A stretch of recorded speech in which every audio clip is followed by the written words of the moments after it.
God damn, man, that shit's fucking annoying as fuck, bro.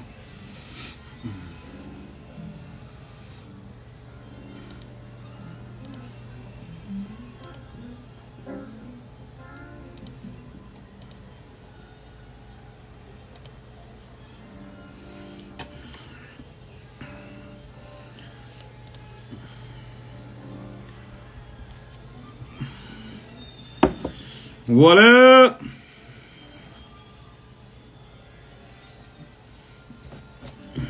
What up? What's up? What's up? Man, you gotta miss that shit, right? Me and UFO used to do that shit all the time, bro. Like, that was it, you know? Like the Wayans brothers, right? Like, what's up? Like, for real, bro. I miss that shit, dude. That shit was funny back then, right? Shit was funny, bro. If any of you guys don't know about it, go check out the Wayans brothers, dude. Some of that shit's fucking classic, bro. Classic. Facts.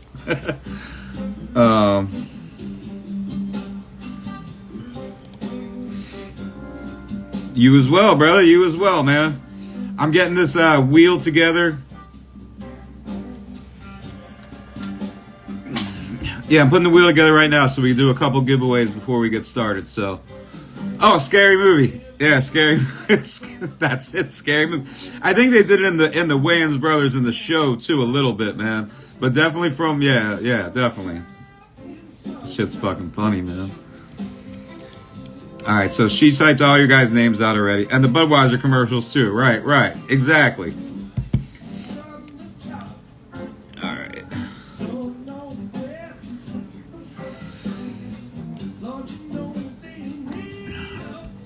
All right, so she just sent me over the names.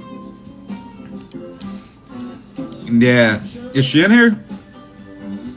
No, but still, yeah, we're definitely gonna thank her, man. She's she's making the kids dinner right now. There is a lot of names. There's a lot of names on it this week, I can tell you that. All right, here we go.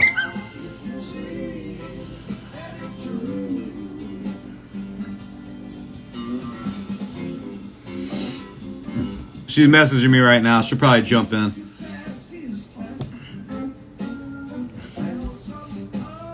OG with the fire. What up? Wolfpack, what up, brother? Yo, y'all know what I just said, right?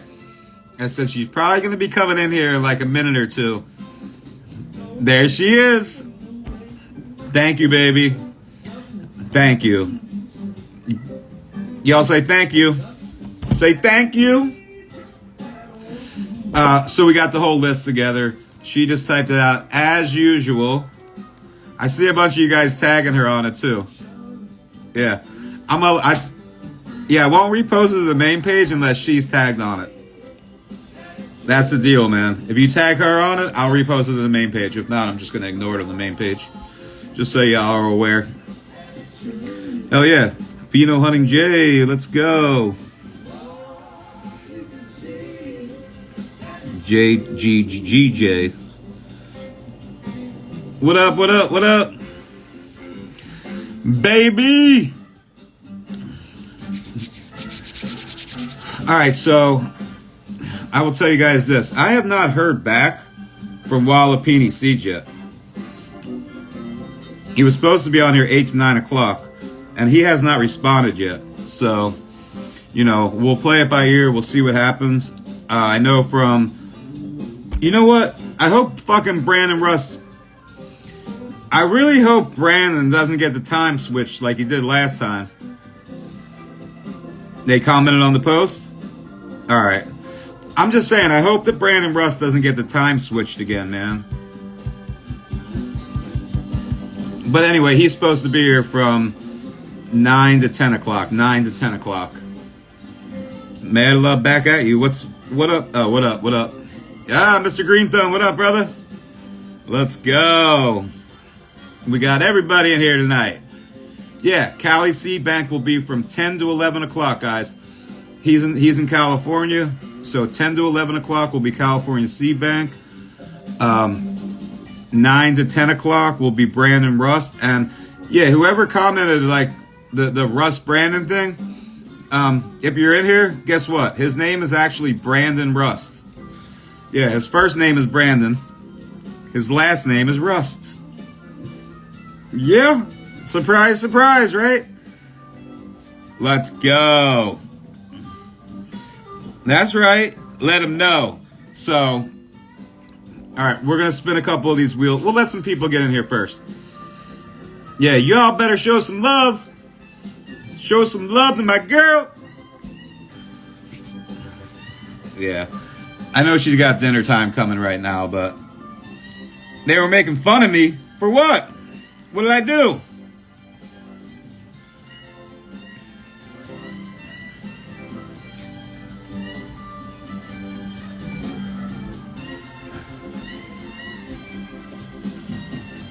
All right.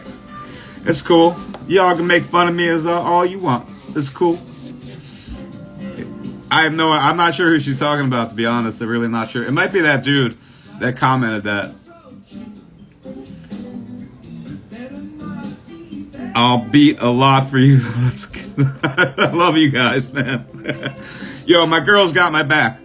Oh, because I always say Russ Brandon. Hey, I know. I always say Russ Brandon. I know you. She taught me. I was like, hey, man, I thought his name was fucking Rust. I'm not going to lie. Because it's a screen name. And apparently somebody had that name, so he switched it. So blah, blah, blah. I've learned, she has taught me, that it's actually Brandon Rust. Yo, what up, Nut? Lime Rising Farms, Nick in the house. Yo, listen, if Walipini Seeds, I just want to be real. If Walipini Seeds, for any reason, isn't here by 8 o'clock, you know, we got Lime Rising Farms in here. Mr. Green Thumb. You know, we could have any of you guys come through. I want to give him a chance to show up on time, though. But if for any reason he doesn't, like Nick, if you're not busy, or, you know, if anybody's not busy, you know how hard it is not to pop 100 seeds at once. Let's go. What up, Mason? Yeah, we got to have you come back too, man. Hey, we're going to give this dude a few minutes. Let's see what happens, you know? We're going to give him a couple minutes, see if he shows up. I mean, is she not the best? Yo, come on. She is the best, y'all, right? I mean, hey. I'm... Oh, no, for real, dude. For real. I fucking love you, baby. I love you, man. Like crazy fucking crazy. And if you guys don't know me yet, I will always fucking show my love to my girl. Can't help it. Absolutely adore her. She is the best ever. And she just has to deal with me. I know it's got to be hard sometimes. I know it does. Trust me. Because I'm a lot. But, yeah. All right. Why don't we do a couple wheel spins?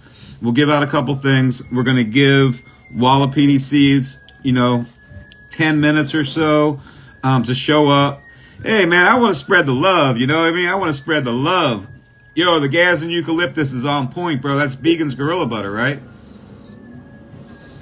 I mean, I definitely feel... Listen, I fucking definitely put her out there sometimes. You know, not in a bad way. Never in a bad way. But I know she's got to be like, babe, just shut the fuck up already, man. You don't stop. I don't stop. But she knows this is what she gets. She's stuck. It's cool. Nothing but good vibes. Always. Do I do morning lives? My lights go on at night to save energy. I mean, I don't do morning lives, but we can do one. You know? Shit. Why not? I mean, I'd be willing to do one with you, bro. Yeah, Began's Cut a Gorilla Butter. That's what I thought. Yep. Yep. Nothing but positivity over here, man. Nothing but positivity. We want to lift everybody up, you know? This is what I want to do. I mean, shit. You know, I can sit here and talk to you guys about this shit for like probably an hour, hours. But the reality is this, man, and I'll keep it short. We all fell in love with the plant, right? No matter what age you were, we found the plant and fell in love with her, right? And that brought us all together, man.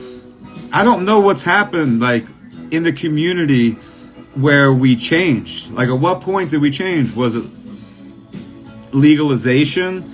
You know what I mean? It's pretty wild. Like, it's pretty fucking wild to me how much we've changed in such a short period of time. You know, I feel like this is a place where we want to lift everybody up. You know, I want to bring everybody together, man. I fucking want to see people do well, you know? I'm not sure where the hate comes from, man. Like, we are a community. It boggles my mind sometimes. It just does, you know? 15, me 13, her, you know, like, you know, we were all fucking young. We were all young, and that was it right there. Once we found the plant, once we found her, we knew, like, there was just, you know, there was a more positive way to live, and, you know, medicinal use, just enjoying each other, community, man, all that, you know, it's just wild. Like, it really is. Advocacy, integrity, passion for the plant, bro. That's what I believe in, you know.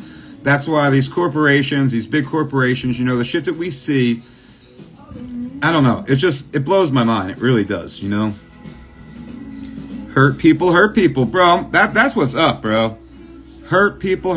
There is a mental illness problem in this country. Not many try to fix it. I am with you on that, Nick. Like 100%, bro. That is real, you know. And we need to figure out a way, like, to, like, recognize those things, you know, or bring more awareness to it. Bring more awareness to it, you know, education, awareness, understanding that, you know, there's a lot of people on listen, and I don't want to just yap, but I can do this every Wednesday night, like I really can, because there's just so much to say. There's so much to say, but I just want you guys to take a second and listen and realize you do not know what the next man or woman is going through. You just don't. When you see a post and you don't like it and you talk shit to that person in a negative light, you have no idea. Like, you could really, you know, I'm just saying, man, think twice. How about that? Think twice before you do that shit, you know? Don't put somebody down. Try to lift them up. It's that simple. You know, it's that simple. Don't put them down. Try to lift them up. So, that's how I feel. Alright, let's get this wheel fucking spun. Yeah, I'm waiting for WALIPINI to come in here for sure. You have to know the reason why they posted in the first place, 100%. It's just wild because I'll see a post, right? And I'm the type of person that I will look at the comments, you know? And I'll see some comments and I'm like, wow, that is just so, like, you know what I mean? Would you say that shit to that person to their face? You know what I mean? I feel like maybe that's it, you know? Before you, like, type some bullshit in there, think to yourself, would I say this to that person's face? I guarantee you 99% of the time you fucking wouldn't. So don't do it, you know? It's weird, man. Social media has made people fucking way too comfortable, you know, talking shit, you know? Like, really, like, way too comfortable. Like, you just don't know who the next man is, and... You know, and like Nick brought up mental health, man, you just don't know. It's just, you know, I think we should all take a look at ourselves in the mirror first before we start to judge somebody else, you know? And I said this a while back, like, if you're going to judge something, go to a fucking event, man, and judge hash. Judge flour, you know what I mean? Don't judge other people, man. Don't judge other people. It's just not cool, so...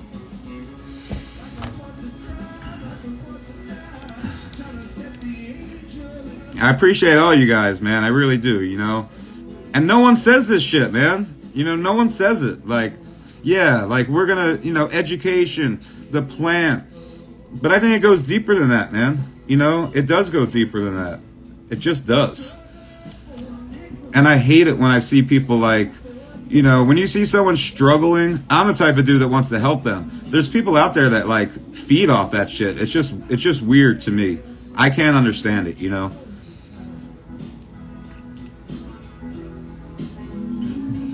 I appreciate you guys, man. I appreciate you guys. I really do. And I'm always here. Just know this, man. I'll say this too. If there's anybody out there struggling, I've been through a lot, man. You know, if you're a guy, and I always point to my girl too, because, you know, if you're a female and don't want to reach out to a man, cool, I totally get that. But guess what? You got me. I will always answer my DMs. You guys are having a fucking bad, I don't care. You can always reach out to me and I will talk, you know. I'll be happy to like take the time to talk to anybody that needs to talk, always. And I know my girl is the same way. So, you know, if you're a female and you need somebody to talk to, don't hesitate. One of the two of us will talk to you, you know, always.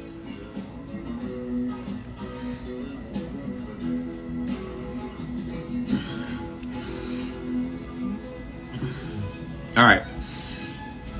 I'm going to give out some packs right now. I just, you know, I felt the need to just, I don't know, every Wednesday night, man, I do like to start it out a little bit, if I have time, to actually have like a conversation with you guys, you know, about life, not just genetics, not just the plant, but life, because it's important, you know. It's fucking important, man. All right. I'm going to spin the camera. I'm going to put it on the wheel. Hopefully everybody's on the wheel. Hopefully, you know, I went live for 2 hours earlier, about 2 hours from the park. Most of you guys were in there at one point or another, and I let you guys know you had to go to the wheel, tag 3 people. That's how we do it. We don't add names. No names are going to be added. I do not know where WALIPINI Seeds is. He was supposed to be here at 8 o'clock. He has not responded to my messages at all yet. So, you know, we'll get through this hour. We got Brandon Rust coming in. Did I say Brandon Rust or Rust Brandon? I said Brandon Rust, didn't I? Brandon Rust, we got coming in. Okay, we're going to let Nick in. Okay, we're going to let Nick in. I'm going to spin the camera around. We're going to let Nick in here. Let's go.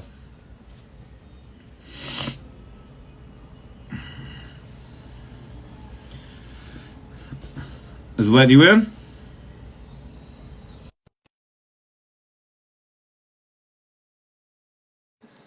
Hey, let me try to send it to you, bro. It's not. It seems like it's not trying to let you. Oh, there we go. All right, cool. What up? What up? What up? I love Brandon Rust, dude. So Yeah, Brandon, Brandon knows his shit. I use his products indoors. So yeah, he's coming on tonight from 9 to 10 o'clock. He's supposed to be. And I was supposed to have a different breeder on here from 9 to 10, from 8 to 9, but I don't see him.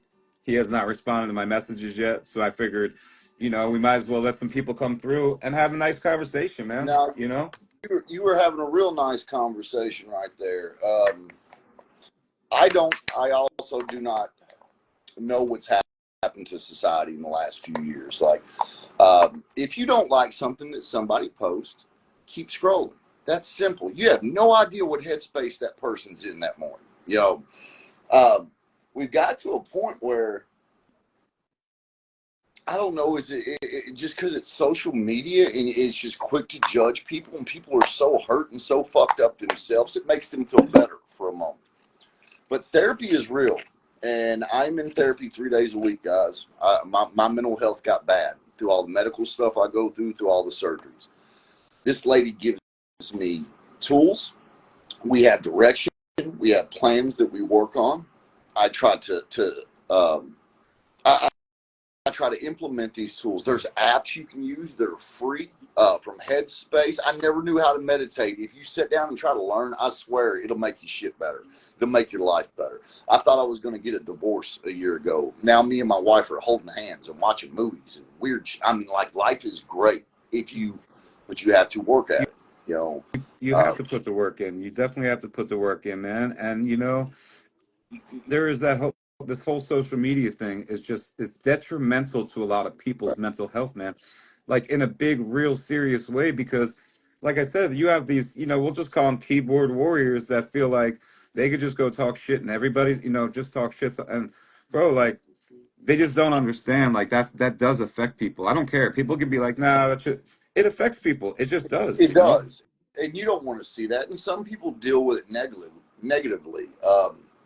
I I saw a guy on a Build a Soil's Facebook group earlier, just trolling everybody, and he dropped his Instagram name. I got on Instagram to find the dude, to block the dude from ever trying to follow me.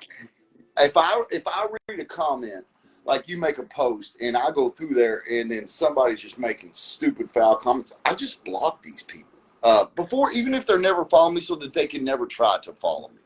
Um, it's it's toxicity, and most of the time these people, they get it's either two situations: either they're very broken themselves and need help, or they actually sadistically get off on hurting people.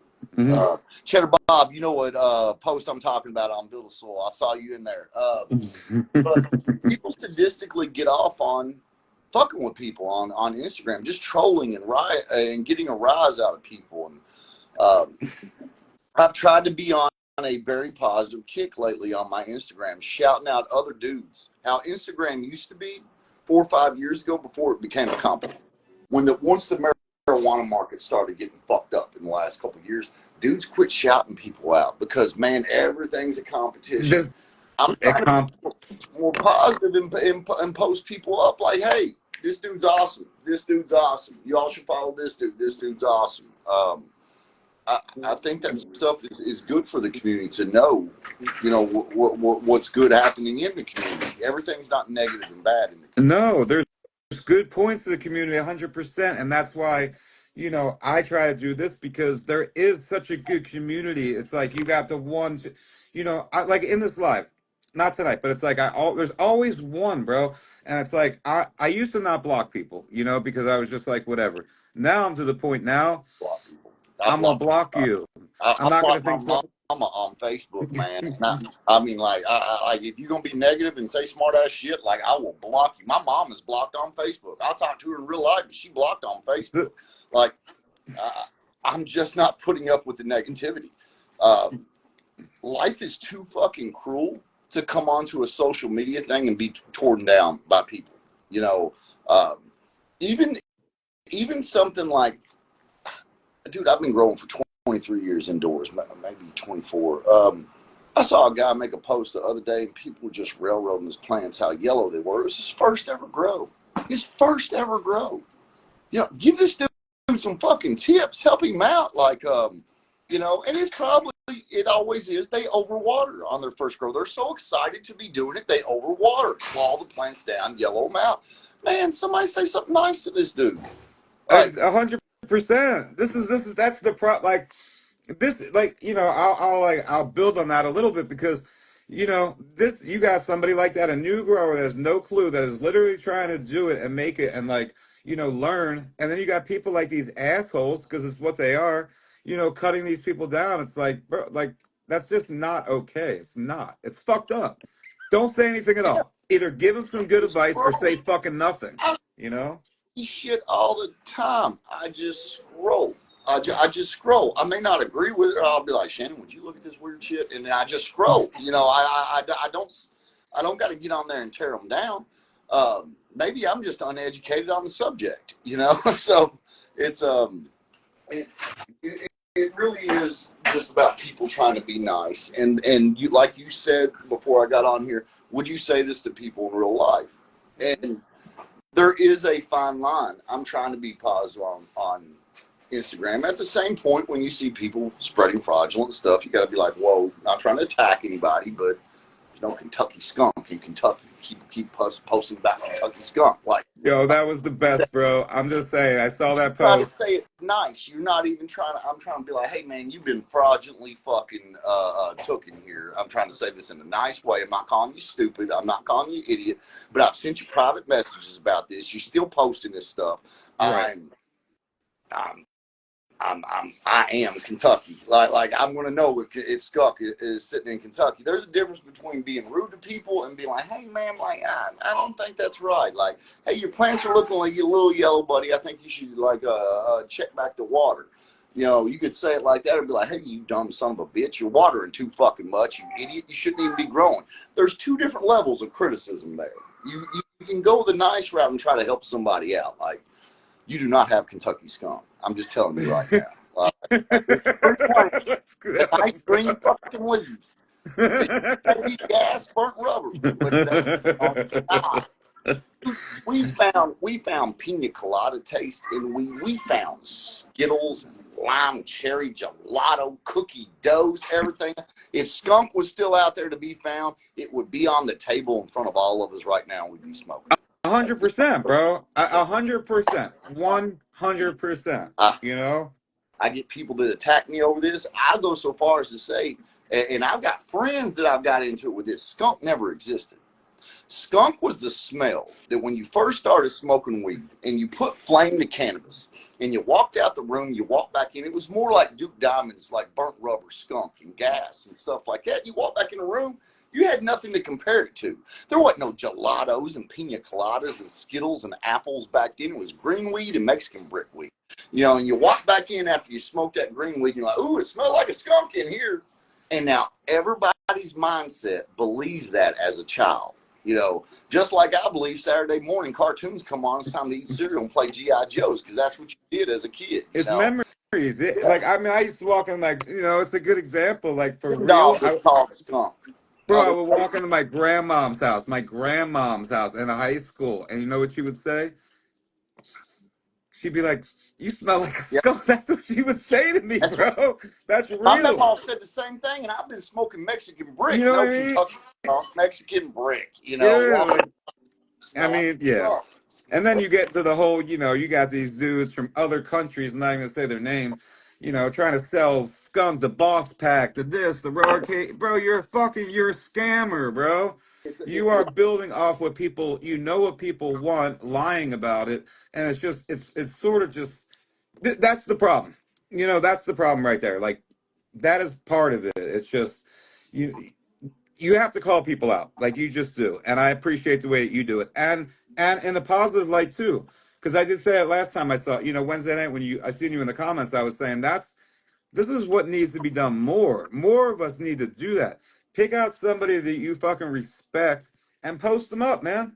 Throw props to them. You know, it doesn't matter who it is, man. Throw some props to them. A grower that, like, my girl does it. You know, I'll see her story sometimes. It'll be a random person, and she'll repost her story. Like, this is calling those people out, saying you're doing a good job. I'm gonna repost your stuff. I'm gonna show you. I'm gonna, you know, and that's why I try to do the home grower showcase, because I think it's important, man.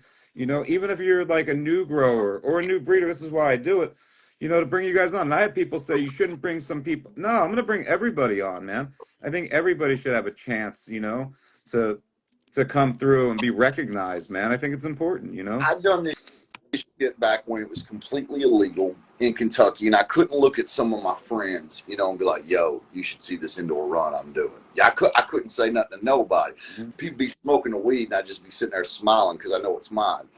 Things like that back in the day. Now we don't have to do that. I was telling the guy that was here yesterday, I was like, maybe the market's screwed, everything else, but we're walking around on my farm, and I'm like, I get to legally grow out in these beds in full sun, and I never thought I'd get to experience this.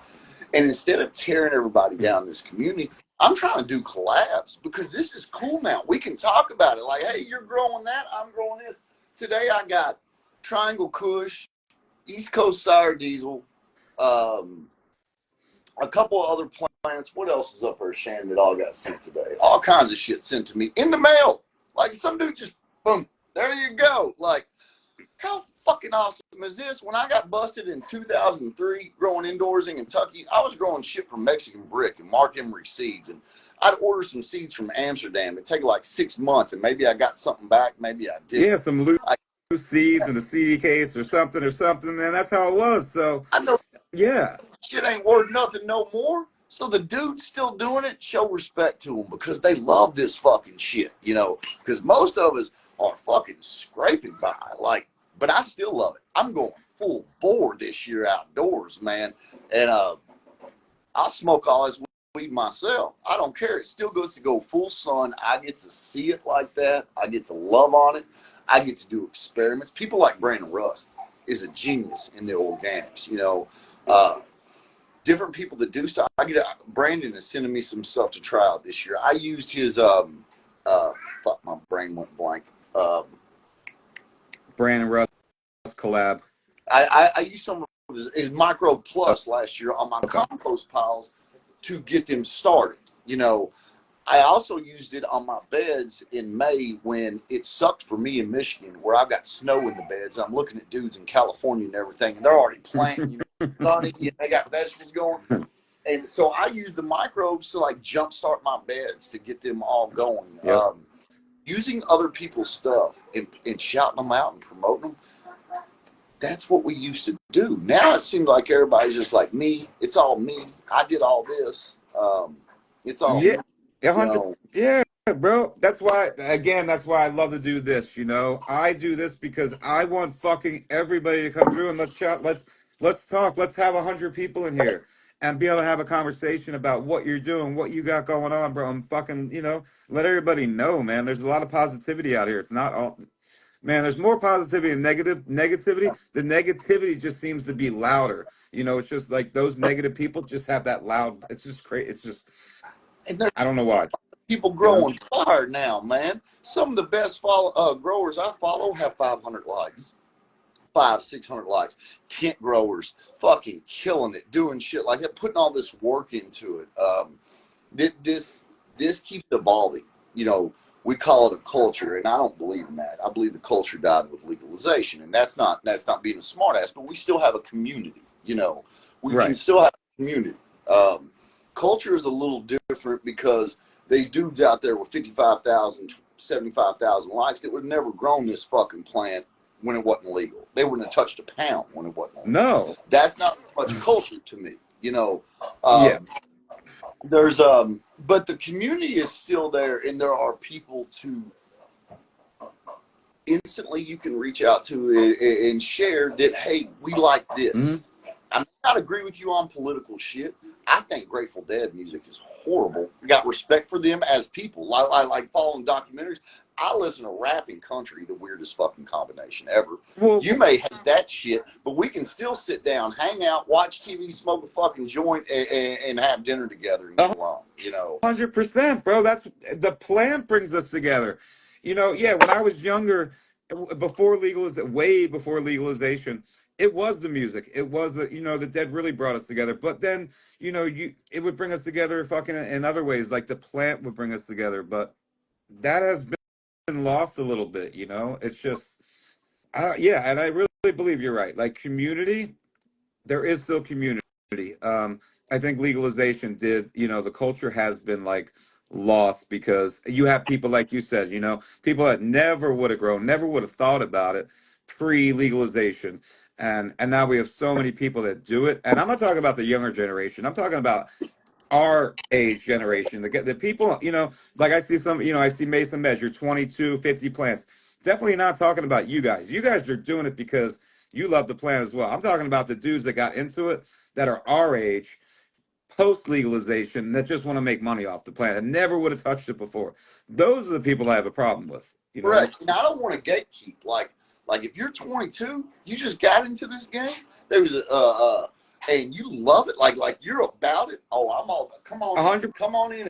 Exactly. Just respect the plant, respect the process, and respect the OGs that did this shit because y'all don't understand it. Some of you younger kids, and I don't say this bad.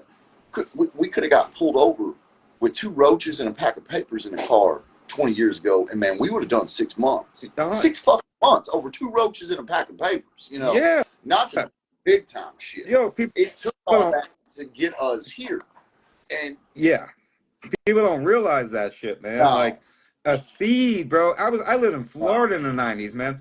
These cops in Broward County were no fucking joke, bro. If they found a roach in your ashtray, helicopters. You are going to fucking jail. It's not, you're not getting it. You got a roach in your ashtray, you're going to fucking jail, period. Dude said PTSD from helicopters. I got goosebumps right now. You can see the hair standing up on my arm. Yep. Right now, helicopters will still fly my legal farm in Michigan. And last year, once when it happened, I was smoking a joint. I pulled off my headphones. I listen to podcasts or music while I'm watering.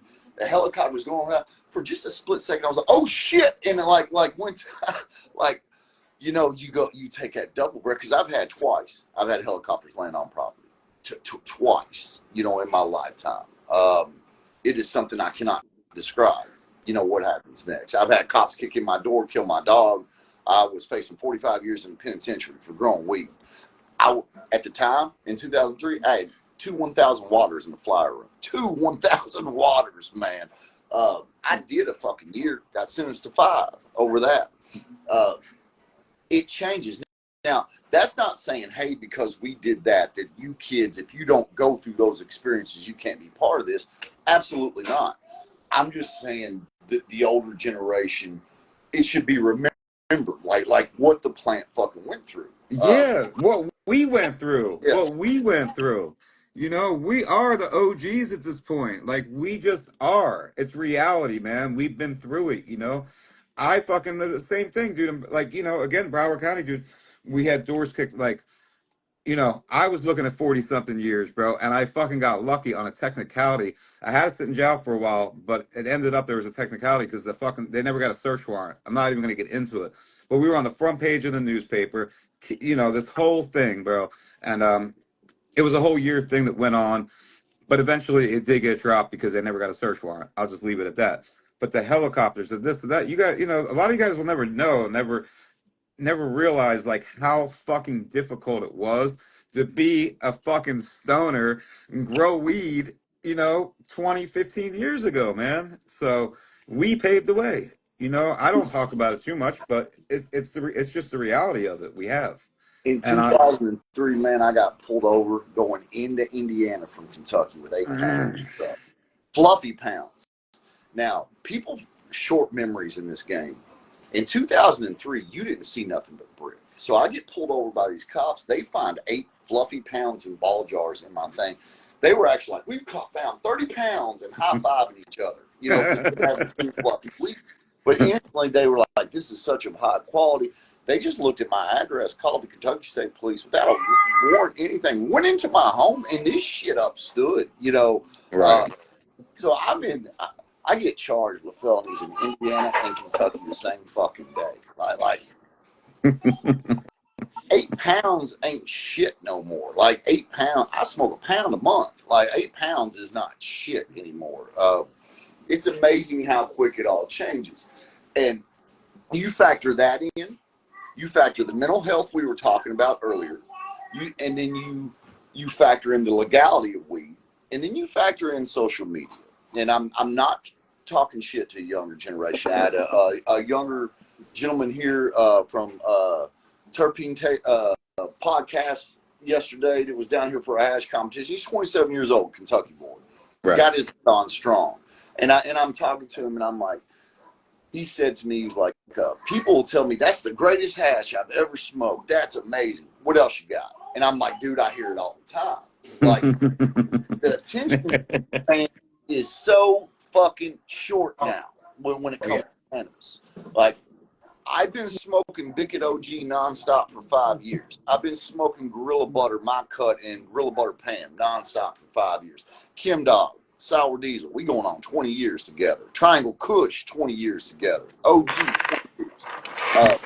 I'm not trying to change my flavors every day. Like I like what I like, and I mean, I'll try your lemon berry gelato mojito sour cream ice cream cake. I will try that shit. It might be fire. But I don't have the need. If I find something, I can keep smoking that. I can smoke a few things. I don't need. I feel like today in this generation of it's Instagram and Facebook, and myself included. Look how quick you scroll. What information, information, information, information. Weed strain, weed strain, weed strain, weed strain. Back in the day, we knew everything. Like 20 years ago, like, oh, Romulan, oh, OG, oh, Kim Dog, oh, Early Girl.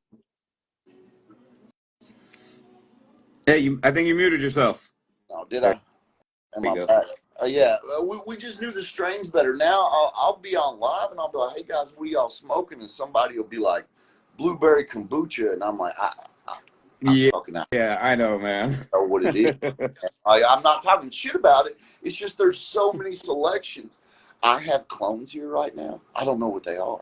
I had a bunch of people send me some clones over the last month, and I got some shit like I don't even know what it is, dude. Like blueberry raspberry gelato mocha, and I'm like, blow pops, grape blow pops was another one. I was like, I've never heard of this, and they were like, it washes. I was like, but Is it good? Like, you know, there's just so much shit out there. And then even when people find something they like, that's amazing.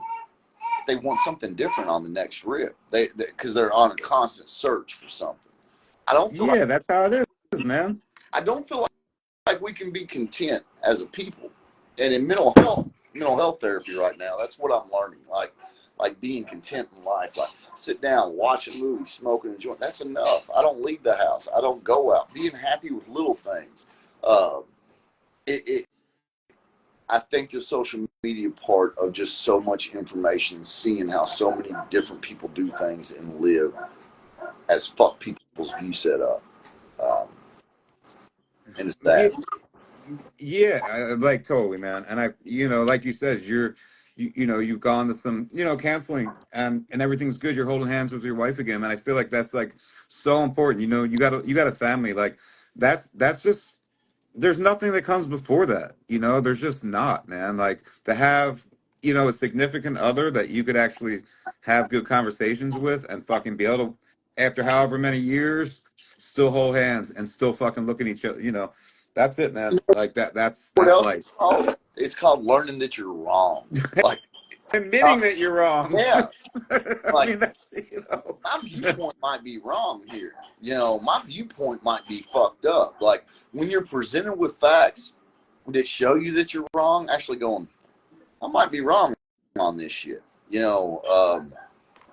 A major part of my mental, I don't play in politics no more. I don't pay attention to that stuff. I just try to fucking pay attention. yeah, What's up, dude? yeah. What This up, is, y'all? he just made it. He's supposed to come in. He's supposed to be here 8 to 9 o'clock. Oh, you're good, dude. I'll hop off here so y'all can do your thing. I was just on Hey, here sweet and I was talking shit. listening to you.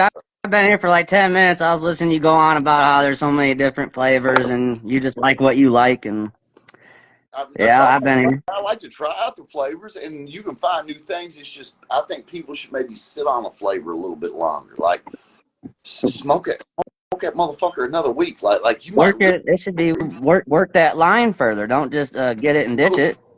Well, and also learning to appreciate it at different times. Yeah, you smoked that joint while you were sitting there watching a movie or TV or something. Did you smoke it after you were stressed? Like it might have hit you a different way. Did it? All kinds of things. Spending some time with a strain is the only way you'll know it. Kevin Jodrey taught me about 5 years ago that, hey, stick with the same strain all day. If you're going through multiple phenos and multiple selections, smoke it all day long. That way you know how it affects you in the morning, afternoon, evening, everything, and you got a better appreciation of it. I just think the attention span's so little. We just going through so many flavors. Hell, there's some breeders that could go back to their library 10 years ago, re-release all that shit, and everybody like, hell yeah, it's the new. No, it's the old. Yeah, they'll just It's the rename it. old. You And know, we and forgot about it. there's people that are starting to do that too. Like I'm seeing that happen more and more now because people want the old. They want the OGs. They want the chems. They want the sours. The candy gas. Yeah, there's definitely like a newer demand for that. But I think that it's coming full circle now. People want the old school. They want that old. They want that gas, the chems, and the sours. That's really a huge thing right That's now. good And I think that because I'm just a gas hog. Like that's what we grow. I've had to change things up and throw some blueberry and raspberries and cakes in there, like because I'm out there growing Kim and Medellin, Gorilla Butter, Bicket, Sour Diesel, Hindu Kush and Pure Kush type crosses, Hollywood Pure Kush crosses, OG crosses, and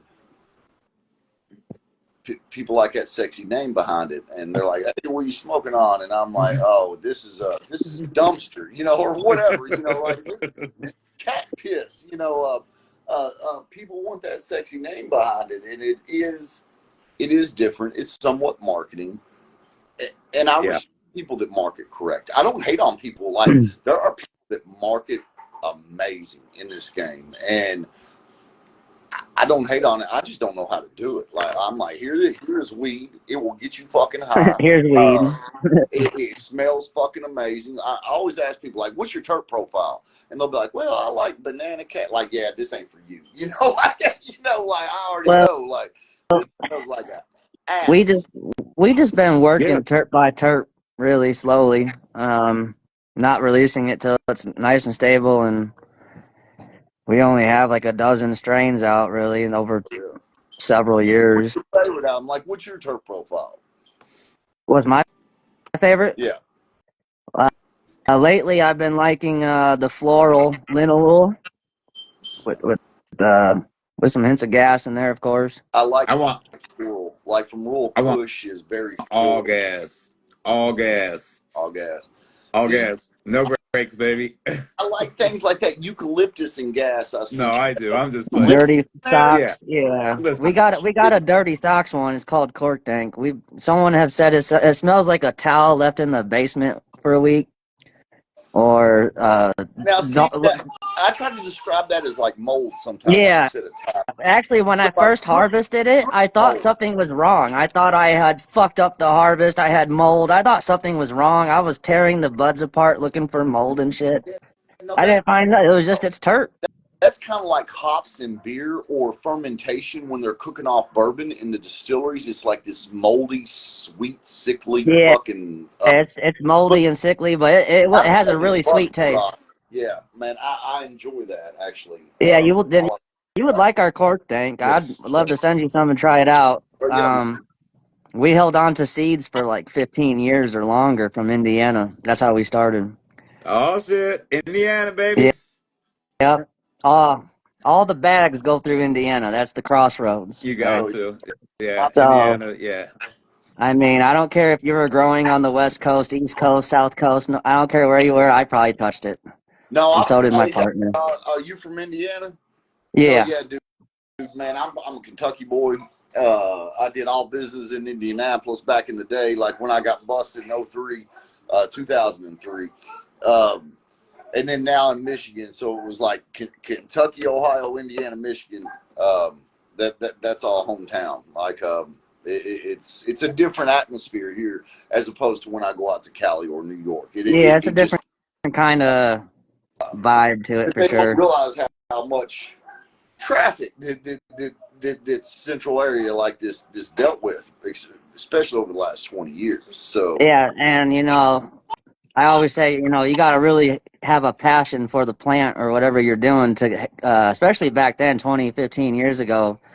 That was like a life sentence in Indiana. You got caught fucking around. man, I in mean, It still 2003, is to I this day busted almost. I was 14 about to grams say, in Indiana was a felony Indiana in 2000, is still fucked up, Yeah, man. you'll Indiana's one go of to the few prison, dude. states. You're going to prison. 2003. I mean, What I, I I ain't live in trying a to state. interrupt you. I just want to say is 14 grams is a fucking felony there. Like Yeah, bro, I live in a state where, look, I don't know what that is, but Instagram knows too, or that my iPhone's agreeing because I didn't do that. But I live in a state where, dude, we can't grow still. That's why when you're talking about Michigan, like my girls in here, right? You already know I'm coming up there. I fucking cannot wait to get the fuck up there, man. It's not even just where I'm Yeah. at. I am ready to get the garden going, have the outdoor, be able to, the bet, like all that, bro. And I definitely want to come up. We want to come up and definitely hang out with you guys, Nick. Nick, you and more your than wife. Like we want to We're definitely in come visit Michigan you now guys. too. You said you're in Michigan? yeah, I'm in Michigan, Mhm. dog. Yeah, I'm we're in Michigan now. We're border hoppers. We were Indiana boys. Now we're up in I Michigan. moved up here 5 years ago. Uh, I'm 30 minutes west of Flint, but I got sick. I was a dog trainer. After I got out of prison, I got into dogs, and I ended up winning a national championship with Nice. German Shepherd in 2009, and it changed my career path. Still stayed in the game. My family's all cornbread mafia. My daddy, everybody else. So after I did my bid, I got into dogs, kept smoking, doing all that stuff. I got sick 6 years ago. I got bit by a tick. Fucked me up bad. What? And the RSO and the level of RSO I had to take was we had to sell my farm in Kentucky, move to Michigan. In Kentucky, at the time, if I would have got caught with RSO, which was, oils of cannabis, that was an Concentrate. automatic. Yeah, it's like manufacture. Yeah, That one manufacturing. out where I got busted in Indiana and Kentucky in 03 on the same day, that would have made me a persistent felony offender. That would have made me 3 strikes Life, felony that I right? done. So when I got sick, it didn't matter how known I was in dogs or how big I was in Kentucky. We had to move, and my story is pretty public, about being sick. We moved Cornbread. Yeah, we're cornbread around here. Yeah, He uh, cornbread mafia. I'm, I'm, Definitely. my we're Yeah. daddy actually, cornbread. like, Bicket OG was named after Jimmy and Joe What Keith. up, Chris? Bobby Joe Shoemaker drove up here at 70 years old and installed my mini split. He's one of the heads of the Cornbread Mafia. Jimmy Bickett, Wait, all is these guys, that like a brand? all I'm these. sorry for my ignorance, but is that like a brand of yours or something? The cornbread? No, these were men in the 70s and 80s in Kentucky that grew tonnage. Johnny Boone got caught with 13 tons of marijuana in 1989. Jimmy and Joe Keith Bickett got caught with 13,000 pounds in fucking 85. These boys went big. They're responsible for helicopters in Kentucky in the early 80s and 70s. Then they started going out to other states around Kentucky that weren't flying helicopters, like Michigan, Missouri, Kansas, Illinois, and growing there and getting away with it and shipping it all back. Actually, you can Google Johnny Boone when we get off here. He was on America's Most Wanted for growing marijuana in the 80s, you know, and so this was a tight-knit group in 1989. 77 of them were indicted. Nobody fucking spoke. Nobody spoke. And that's all family. You know, my daddy just passed away. Several of the men are they're all older now. They're all in their 70s. A lot of them did. Jimmy and Joe Keith Bickett combined did 44 years in the penitentiary. 20 years for one, 24 for the other. Bobby Joe Shoemaker did 26 years in the penitentiary. Johnny Boone did about 16. He escaped to Canada. They just caught him like 14 years ago, shipped him back, and he got out on compassionate release. His health is not good. So I grew up in that, from that, uncles and father and all that stuff, where I was in Kentucky.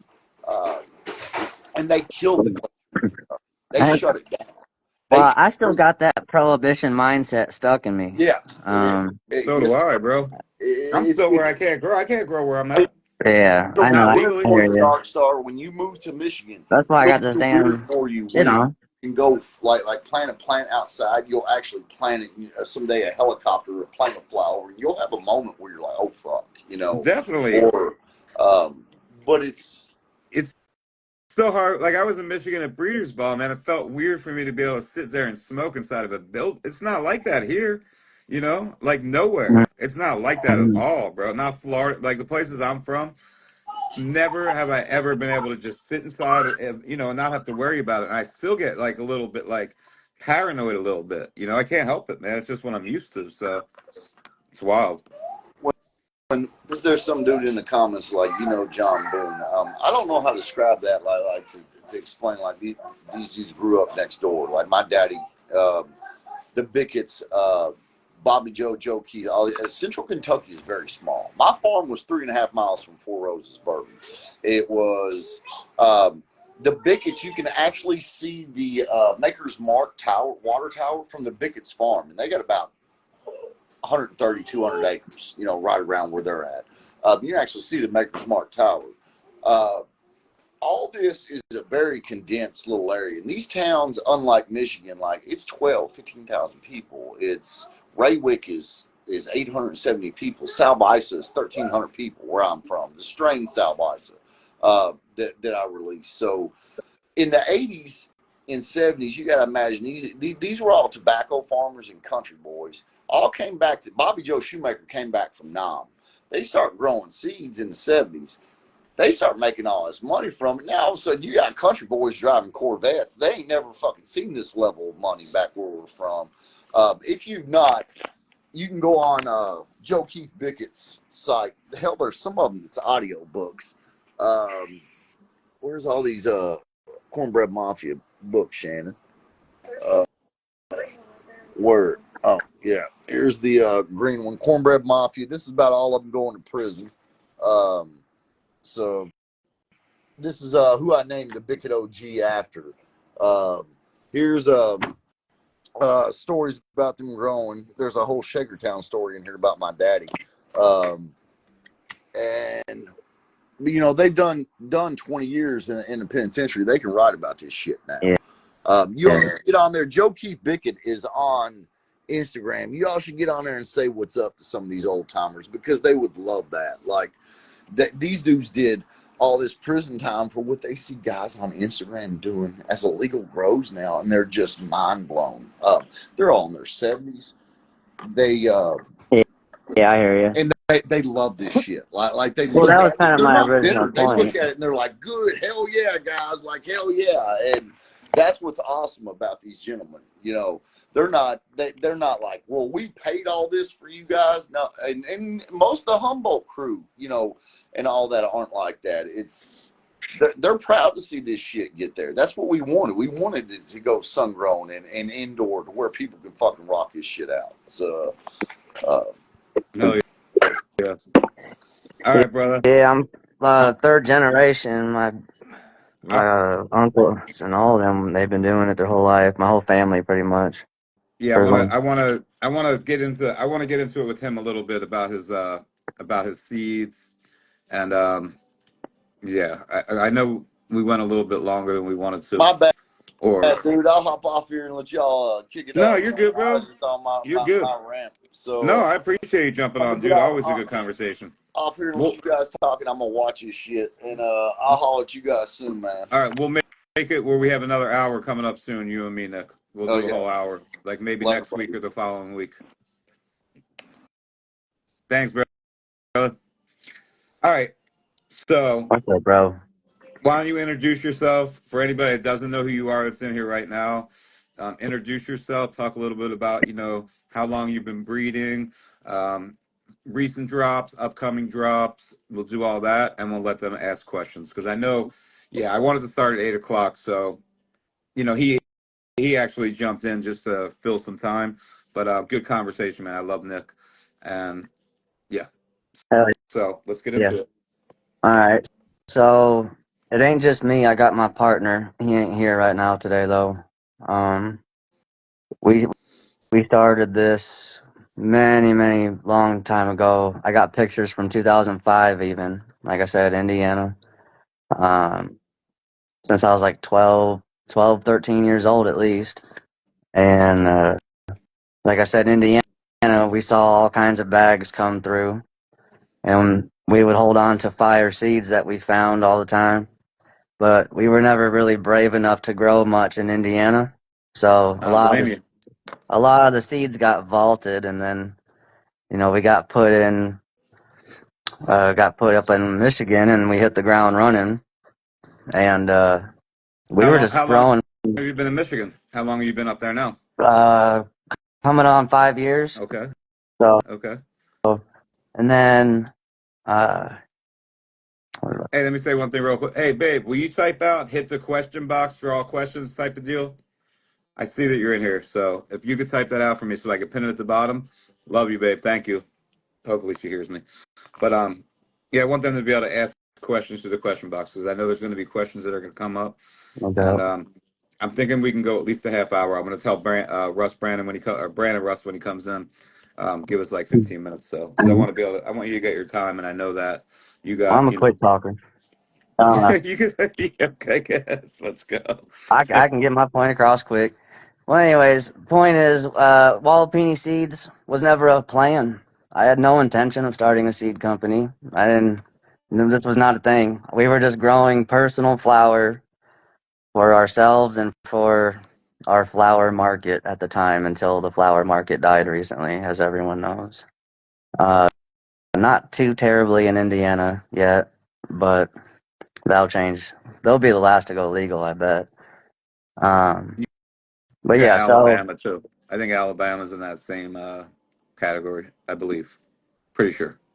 so uh, we were just showing. I was just sharing pictures of our grow and our plants in the various couple little discords that I was in at the time, and people kept asking me, "Well, what's that plant? What's that? Where can I get that?" And I always, it's ours. It's an old seed from 12 years ago or whatever the fuck. And eventually it came to a point where we started working them and sharing them and getting them out to people. And I mean, we gave away and did so many little giveaways. We weren't selling them. We were just sharing them and uh, offering them in like fun little giveaways on the Discord or whatever.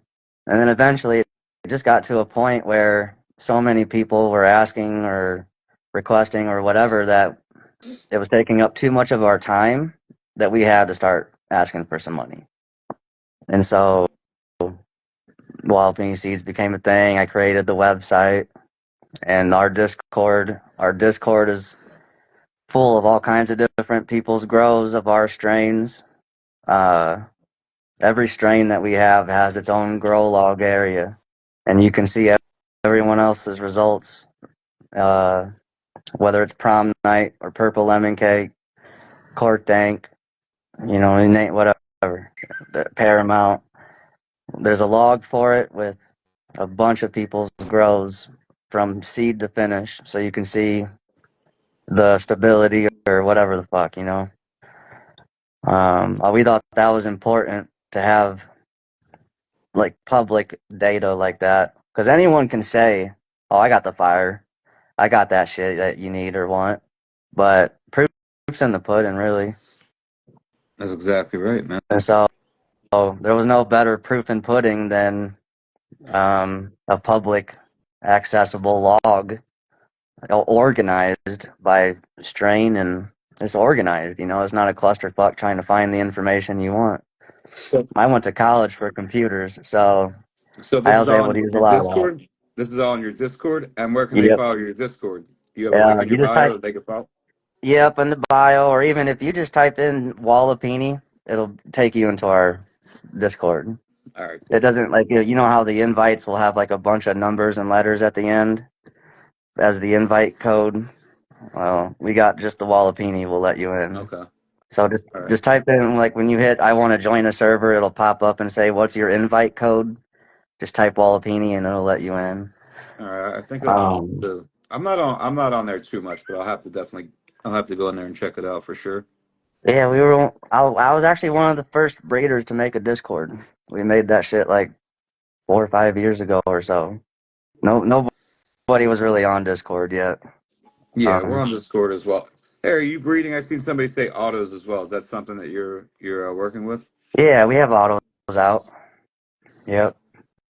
One of our most popular is called Sugar Granddaddy. She goes entirely purple. Like when you break down a joint, there won't be a single speck of green on the tray. Uh, Yeah, I see you, Super Mud. I seen it. I seen it, bro. I seen it. hey, what Um, up, Oswald? Yeah, we're in Australia, Poland, New Zealand, UK, Canada. We got vendors in Australia. There's Oswald right there. That's our main guy in Australia. The only way you can really get us over there, we work with him. Uh, um, so what are some of the old, what are some of the old genetics that you kept in seed from say 10, back then that you're using in your crosses now? I would say primarily this Hindu Kush was a real winner. Uh, that one we've used on quite a few crosses with great success. It's just that classic Kush structure where the entire branch is covered in solid cola and baseball bat sized fucking just not just full branches, no airs and gaps and much space in between nodes. Just a lot of one guy, he harvested almost 3 pounds off 2 plants veg 30 days. Yeah. And that's on the Discord public data right there too. Almost 3 pounds off 2 plants, 30 days. That's fucking nuts. Hey, are you growing or are you making your seeds an organic or sun or indoors? I know these are questions that usually come through, so We figure do I'll we ask. do both. We do both. But we don't release the FEMs uh, unless they're done indoor and in a controlled environment. The outdoors, I can't release something and say, oh, I guarantee it's this, because the outdoor has way too many variables going on. So outdoors is usually phase one. That's where we hunt and cross, and then what we like out of that outdoor, we then take indoor and work further, or put into our tester program. Like, we run one of the testing servers with raw and a dozen other breeders. We have a testing server on Discord that you must apply for and get accepted into, and you'll be sent tester seeds. But we expect you to update every week at least and give valuable data and feedback. And if you can, hopefully send clones of winners. So how's that going? I'm curious because I work with a lot of breeders, and that's one of the main things that some of the smaller breeders have big issues with Well, yeah, is, so I'm curious we how had to that's learn. working out for you. We we had to learn and adapt. This is the second server that we launched. The first one, it was called the STS. It was called the STS, and I forget what it meant, but it was like secret something. I forget.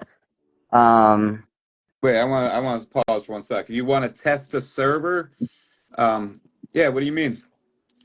What do you mean you want to test the server? I'm curious. I want See if he to responds. test the server. Yeah.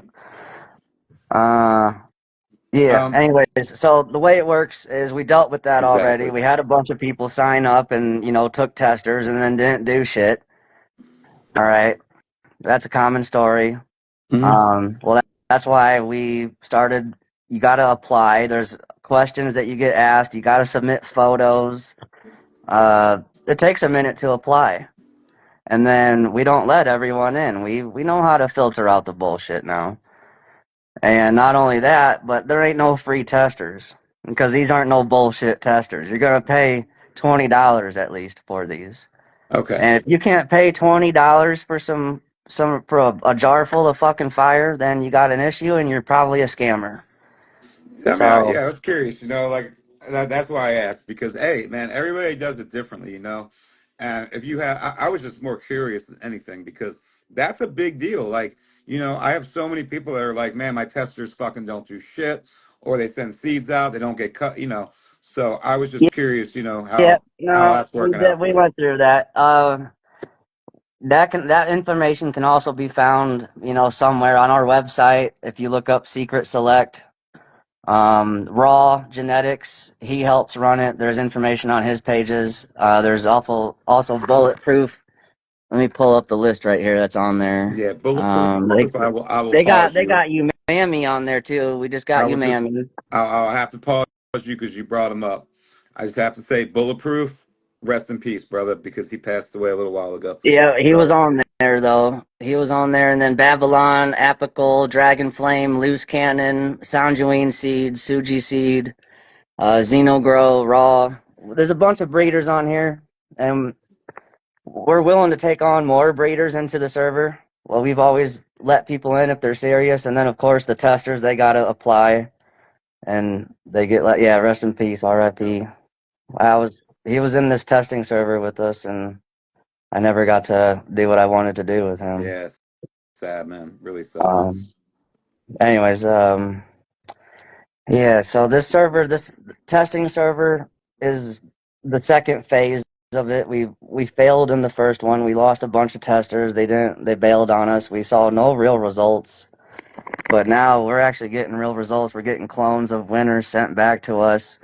The logs actually have a bunch of data in it, and it's all right there public. It's not like I'm the only one that can see it. Like if you get in here and see, then you can go look and see what my testers are doing and what their log looks like and how they're growing, all that shit. So yeah, that's how we got by with testers. And then of course we have the ones that are hand chosen and on our team.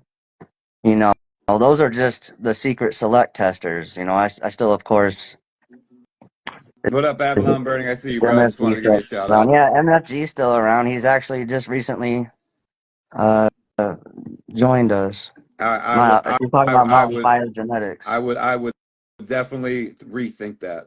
That's all I'm gonna what's say. going on with that? I don't know shit about it, but we'll His talk about that tester, at a different time. I will tell you in front of 100 people. His testers reported back to him that fucking they hermed. They did all these things. His testers, he didn't let it even finish, and then he released the drop. So you know what I mean. That's all I need to say about that. It's that simple. I would rethink that. Yeah, I I would better rethink get that. some more information on that then. Yeah, yeah. Um, Yeah. So, but yeah, that's all on them.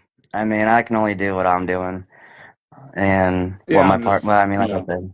Yeah, no, nothing. Just facts. That's all. My partner, Um, uh, we're just normal guys, honestly. I work a full-time job. He works a full-time job. We got custody of our kids, and we've had custody of our kids for a long time. Um, obviously, that comes first, before anything. before anything, this is what we were talking about earlier. Family comes first, no matter what, man. No Yeah. matter what, you know. So, Um, we know that we haven't been able to uh, put ourselves into positions that we wish we could because we just had to make that sacrifice to go to work that day instead. Whatever the fucking case is. Um, the results have spoken for themselves. We've got countless people growing us right now, all across the world: Australia, Poland, fucking UK, every U.S. state you can name. We we threw ourselves out there.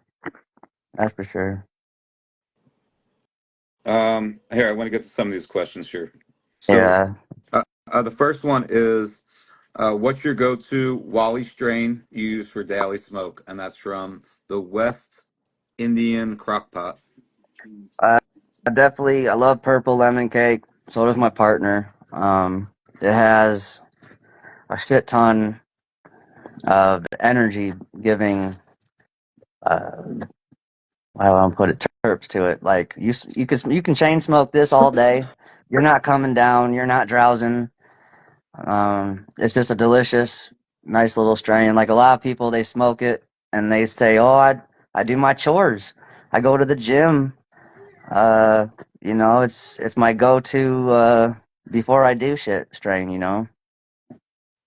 So throughout the day, definitely purple lemon cake, and then definitely to wind down at night. I'd say prom night. It has like I said, it has a high linalool, relaxative terpene effect to it. She'll knock you out for sure. Okay, this is from 90 plus cult. Hey, what up? Shout out 90 plus cultivation. I'm gonna actually have him come through one of these weeks. So this question is from him. We just spoke today about him coming through one of the lives. And this is his question though. What do you guys look for when pheno hunting? And and what kind of pheno hunts do you do? Like how big of pheno hunts do you do? I like lately we've been looking if I we've been hunting for ease of grow. How resilient is it, and how many leaves are there at harvest? Like I don't want to sit there and trim for 6 hours. I want I want something quick and easy. Um, that's what we've been focused on lately. Uh, as for how large the hunts, Is um, that your partner, Shayla, or no? Okay, they mm-mm. said at least 100. I thought maybe that was okay. Never I mind. think they're just yeah. Yeah, at least 100. When we have help, even more. There'll be times when, like I said, people in our entrusted inner circle, they'll take on some, and we all just work together on it. So honestly, I might have 500 on one, maybe more. If I got 10 people in the mix and I sent, you know, 50 or 100 to each person or whatever they can run, it adds up quick. And but none of that matters if it's not reliable and they don't send you a clone, or you don't hear from them for 6 months and you get a vague description of what happened. Yeah, no, I'm hearing from them like every other day or two. So, are you doing the pheno hunts yourself, or are you having spread out where if somebody finds something, like are you looking through the plants yourself just out of curiosity? Are you actually Yeah. choosing? Like, what are your selections? What do you? Um, If well, I so guess they would. if someone sorry let me if someone says they found something within our testers or our group, whatever we're doing, and then they send that to me, and then I got to grow it out a few times myself and make sure and see what's going on. I won't. No, we don't just take their word. Oh yeah, this one was fire. Okay, well let me reverse and spread it, chuck it, and put out a new strain. No, I gotta run that shit myself. Um, yeah. All right, here's from Zoo. So, unique logo, any story or special meaning behind the logo? Yeah. So our name WALIPINI, it means an underground garden, and the nature of our business has always been underground. And at one point, we were growing in a WALIPINI, and you had to walk down into it, and it was about 5 or 6 feet below the ground, and so that was below the frost line, and so we were able to even grow in the middle of winter, and so So, that's how the name was born. oh yeah. Um, when hunting a male, like, is there any specific things you look for? Like, these are just questions that I'm surprised there's no real questions in there. So I'm literally just pulling questions that get asked every week to everybody. So I figure, we might as well What'd you ask say that. So, again? is there any specific traits you look for in a male? Like, how do you choose your males? Definitely. How stacked does the pollen get? How stacked does she go? And again, fan leaf size, how girthy they are and wide, and I like those ones a lot. Again, foliage, is it growing way too many leaves than is needed and gonna do that? Branching and structure, how many nodes growed, just things like that, just the basics. Are you looking for like trichomes on a male at all? Are you finding that in any, on any males? Would you choose for that? Or is that not something, I'm just, I love to get, pick your guys' brains a little bit because you all do it so different. And that's why I asked. You guys, you all do it Well, so differently. that's a So, that's a good sign. That's a good sign and all, and no fault in looking for it. But if I don't see it, I'm not gonna write it off. You know what I mean? Like maybe it just don't have that. Maybe it don't have the frost, but it has the branching structure that I like. And so we gotta cross that branching structure that has good branching with something that does have good frost, and make the one that we want. Because no one is perfect. You gotta work towards perfect. And so yeah, I yeah. do like seeing that, but it's not something I gotta have. You know what I mean? Okay. Yeah. These guys with the fucking talking about my eyes, bro. These are my eyes, motherfuckers. Get used to it. You guys see me every fucking Wednesday night. These are my eyes. No contacts, none of that bullshit, man. It shit cracks me up sometimes, bro. I don't know why they be talking about that shit. It's funny as What'd hell. they say? They Oh, just be have talking colored about my contacts eyes and now. shit, bro. Like my eyes are my eyes, motherfuckers. Ask my Yeah, girl. Ask my girl. She's in here. Oh no, she's you out. can't see. I got some bright ass blue. Not them bright though. I got some blues though. You just can't see them. Yeah, it's just me, man. There's a couple people. Listen, the funny thing is, you meet a lot of people on here. I do, and never get to meet them. But you got like Jonathan Carter. You got fucking my girl, obviously. A whole bunch of you guys maybe at Breeders' Ball. So Let's see. I see one question. How long do you run across? At least like 2 years, a year and a half at the lowest, if it's actually like killing it and no question doubt. But yeah, at least a couple years. okay, all right, Chronic. The Uh, comments are going fast, man. All right, here we got another one here. Oh, wait, there's a couple of them here. Oh, there's a couple questions, man. My bad. Okay, good, good. Thank you, Benar. Um, okay, good. What nutrients do you run? yeah, we run uh,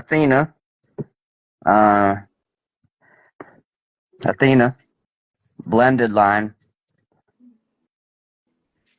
You top and train Um, out of your cultivars. I honestly, I used to put in all that time and effort, but I got too many plants and too little time.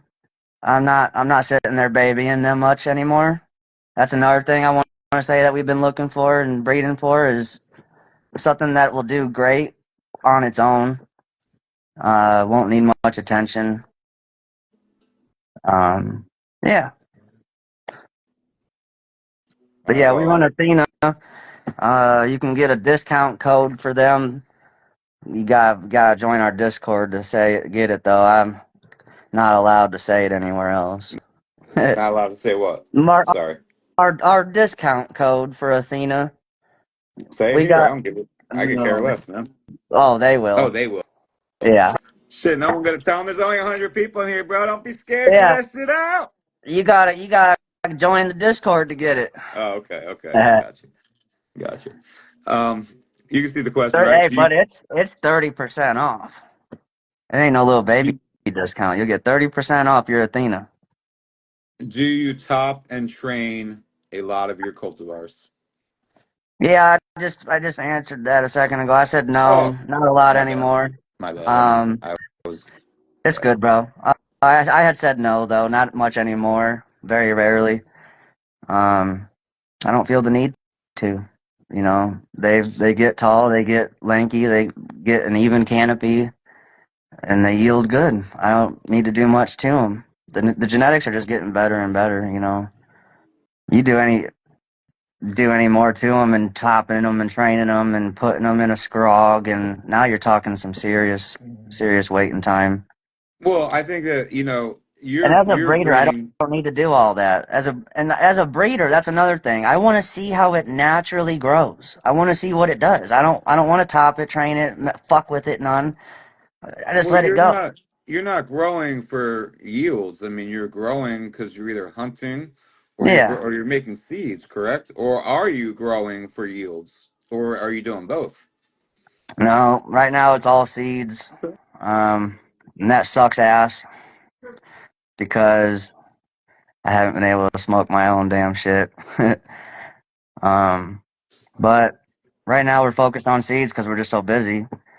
And but no, if I can't make my selections much in breeding if I mess with the plant and change its course or do anything to it. I like to see them run naturally and then get profiles off that. Go from there. Do you do any KNF? Was the question from Sean Shayla?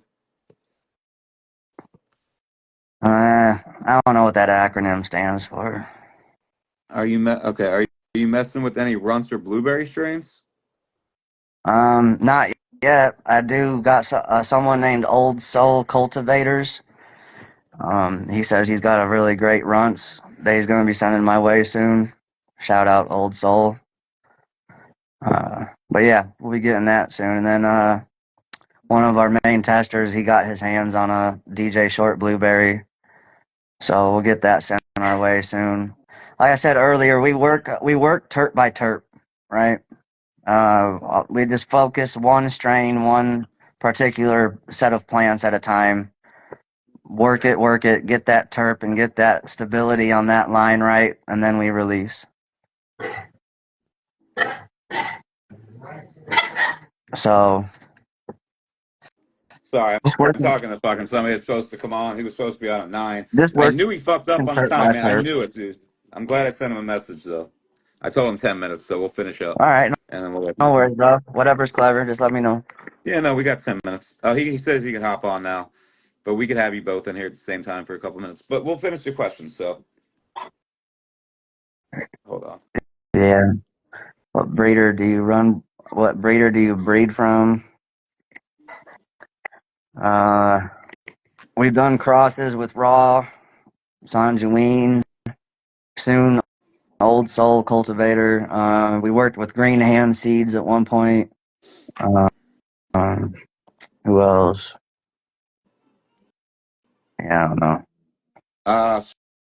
Uh, Sean, I'm not sure what that means, man. How much do you cross? Do you almost cross them out? I have no idea what you're trying to ask, brother. So I'm just gonna go past that question. Do you almost cross them out? I'm not sure what that means. Hmm.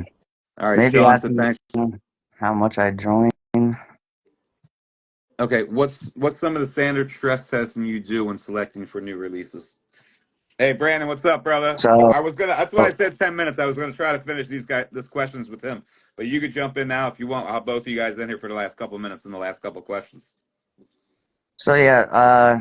Oh, he's asking if he's working lines. Yeah, okay. Yeah, he should have just said that. What's some of the standard stress testing? We like to. It starts in the beginning, popping. As little seedlings, we'll just feed them high EC maybe a drought for a few days, and only the winners that make it are, you know, are making it. But yeah, before we release, we put it into the secret select testing server and get all the feedback from all the testers signed up. Let's go. I've Um, got I just did a What's pheno hack good? recently with the blueberry train max, so I've got a bunch of different flavors. They all turned out really well. bro, that shit looks fire, bro. Like I see, I know you're gonna release a clone or two of that too, right? Or Yeah, that has to. just put my mom here. I'll show you my mom real quick. I'm right Uh, here in my room. I'm chilling in my fucking like little room, my little man cave or whatever, where I all have right, you my show us. Let me finish these questions. Let me finish these questions with him. yep. Um, okay, we go both you guys, man. Go ahead, Sort of. do your thing. Do your What? thing. I'm gonna smoke. Okay, so Walipini, what? Wait, my girl said the man Russ. I still learn so much from this dude every single time he goes live. Let's go. Yo, you know what? I'll just say this to you. My girl's funny, dude, because you're like the one person, dude. She will always repost your shit in her stories, dude. I'm like, let's go. It's hilarious. I appreciate all the support from Of everybody. course, bro. We fucking appreciate you, like, huge. So what strain would you like to cross with? Okay, what's a strain you would like to cross with that you don't have? What's a strain you? I Honestly, get. what's been on my eye a lot lately is I don't know if y'all seen that IG account of like Afghan landrace seeds or whatever. There's this guy in Afghanistan growing like with the blessing of the Taliban or whatever. I don't even know. But there's this guy in Afghanistan that did a big old hunt, and I'm trying to get some of what he's got. Okay. Um, what media do you use? What are you growing? uh, Soil. I've been loyal to the soil, but we just recently got hooked up with the Bucket Company, and we're gonna try out some of their easy peasy cocoa cubes. But yeah, You got to get with this guy right here. He got the hookup for the nutrients. I mean, he's the man right there. If you don't follow him, give him a follow. Yeah, Okay, what lights are you using? out on the fertilizers, microbes, amendments, all that stuff. oh yeah. What lights? Yeah. We got Grandmaster LED. We got a couple of them. I still got a couple of Spider Farmers sitting around from they were given to us. Um, yeah, Grandmaster LED, Kind LED. We got some Mars Hydro, Spider Farmers. I got lights all over. If it's a light, I got it. I don't have like a certain brand that I'm like die hard for. It's just get it. All right. All right. What's your favorite floral strain? That's the prom night. That's the heavy linalool. Very, very. It smells like you walked into the flower section at Kroger or Martin's or something. Hey, I'm gonna give this to both of you guys because this is from one of the guys I want to have come through here at one point. He's a breeder. Do you prefer the smaller beans as opposed to the regular size? And how do you feel about tri-leaf genetics? I don't know who tri-leaf genetics is, unless yeah, Is I'm not sure who that is. But that tri-leaf you want to talk genetics. about triploids? I think he means triploid. I don't think Yeah. seed size does not make a difference. No. The only thing is that if you have a smaller seed, you might soak it less. Or I mean, you might soak it a shorter amount of time if you're doing seed soaks, but it doesn't really make a difference. I've I have seen the same opinion. genetics come from big seeds and small seeds, and then the triploid stuff. Man, I don't know much about it. It to me, I know that they don't accept pollen, and so that could be good for field application if you're running shit for like concentrate and stuff like that. But as far as plants um that you can't breed with, that's a little Monsanto-esque from my This Hmm. is from what my I was saying. 100%, bro. This is what I said that like 3 weeks ago. I brought it up because Yeah. I had just seen the Humboldt Seed Company thing, and I was like, it just seems a little bit. Yeah, what I mean, Don't get me wrong. I have some of them. I have some of them in my tent from Humboldt Seed right? Company. I don't know what it's about, what or whatever. So I'm gonna fuck around and find out. Yeah, like I get it. Like if you're in a place like Michigan or somewhere outdoors, and malpollen, like I think there's definitely like a good, it makes sense to use it in situations Dude, like that. But you got farms that'll fuck with each other and purposely drone drop pollen. These people, they need shit that can't get pollinated because they got some fuckboy shit going on all the time like that. Yeah. yeah, well, I There's just hope And you like know. when it comes to outdoor anyway, sabotage. like I I don't really smoke my outdoor. I No, make. I'll show you what I do with my outdoor. I'll be right back. I usually make coconut oil. Yeah. All right, we So got some more questions. Let's I make go. How about these. all I right, make these right here. These are solventless RSO, so you can see that color is really nice and golden and kind of clear. But yeah, this is it's basically decarb rosin, so it's orally Uh, active. where did I source the Baby let's Yoda go. from? Oh, We were the grand prize winner on Neptune Seed Bank's 420 giveaway like 3 years ago, and that was like the grand prize. But just some luck. It's a compound cut, I believe. You want it from Neptune. all right. I think that who's he says he's so stupid, ball banger. Damn, Bernard and ball banger bucket with the same thing, man. Who's your favorite breeder? Um, what do you think of purple Urkel? Would you cross that? Would you cross anything with that? Um, I'd have to get it and see it and decide what I want to cross it with. I can't remember off the top of my head right now what it's like. It's been too long. Um, I don't know. All right, hey man, I, I definitely want to just you're muted first of all, Brandon, and secondly, I just want to say WALIPINI seeds, bro. It was my pleasure having you on for sure. We'll definitely have to talk. We'll talk in the future sometime, 100%. And yeah, man, Thanks for having me on. you got it, brother. Thank you very much, man. And you guys go give him a follow. Check out what he's doing. He's in a Discord. He has a Discord and a website, I believe. So you Hmm. guys go hit him up, man. All right, All thank right, y'all. brother. Appreciate you. What is good? What is good? Back a little bit so you can get a. There you go. I know it's so hard to get fucking get situated, I feel like I just want to sit back like this, but then it's always like I'm trying to fucking see the comments and pin the shit. Trust me, I would like to just sit like this the whole time and be like, yep, yep. I usually do lives in my office, and I'm just this is like my one of the spare bedrooms in my house where I have like my little 4x4 tent for veg and my little 2x2 tent popping seat, and I just chill in here and smoke weed and shit. So Definitely, man. Well, okay, for anybody that doesn't know who this is, BOKASHI Earthworks, you can let everybody know. I'm sure everybody knows who you are, just in sure, case they don't, you know. I'm Brandon. I'm just a regular dude, but Let's go. I don't. I mean, dude, I'm not doing anything that anyone else couldn't do. I just I read a like that. I smoke. like that, bro. I like Just read books, that.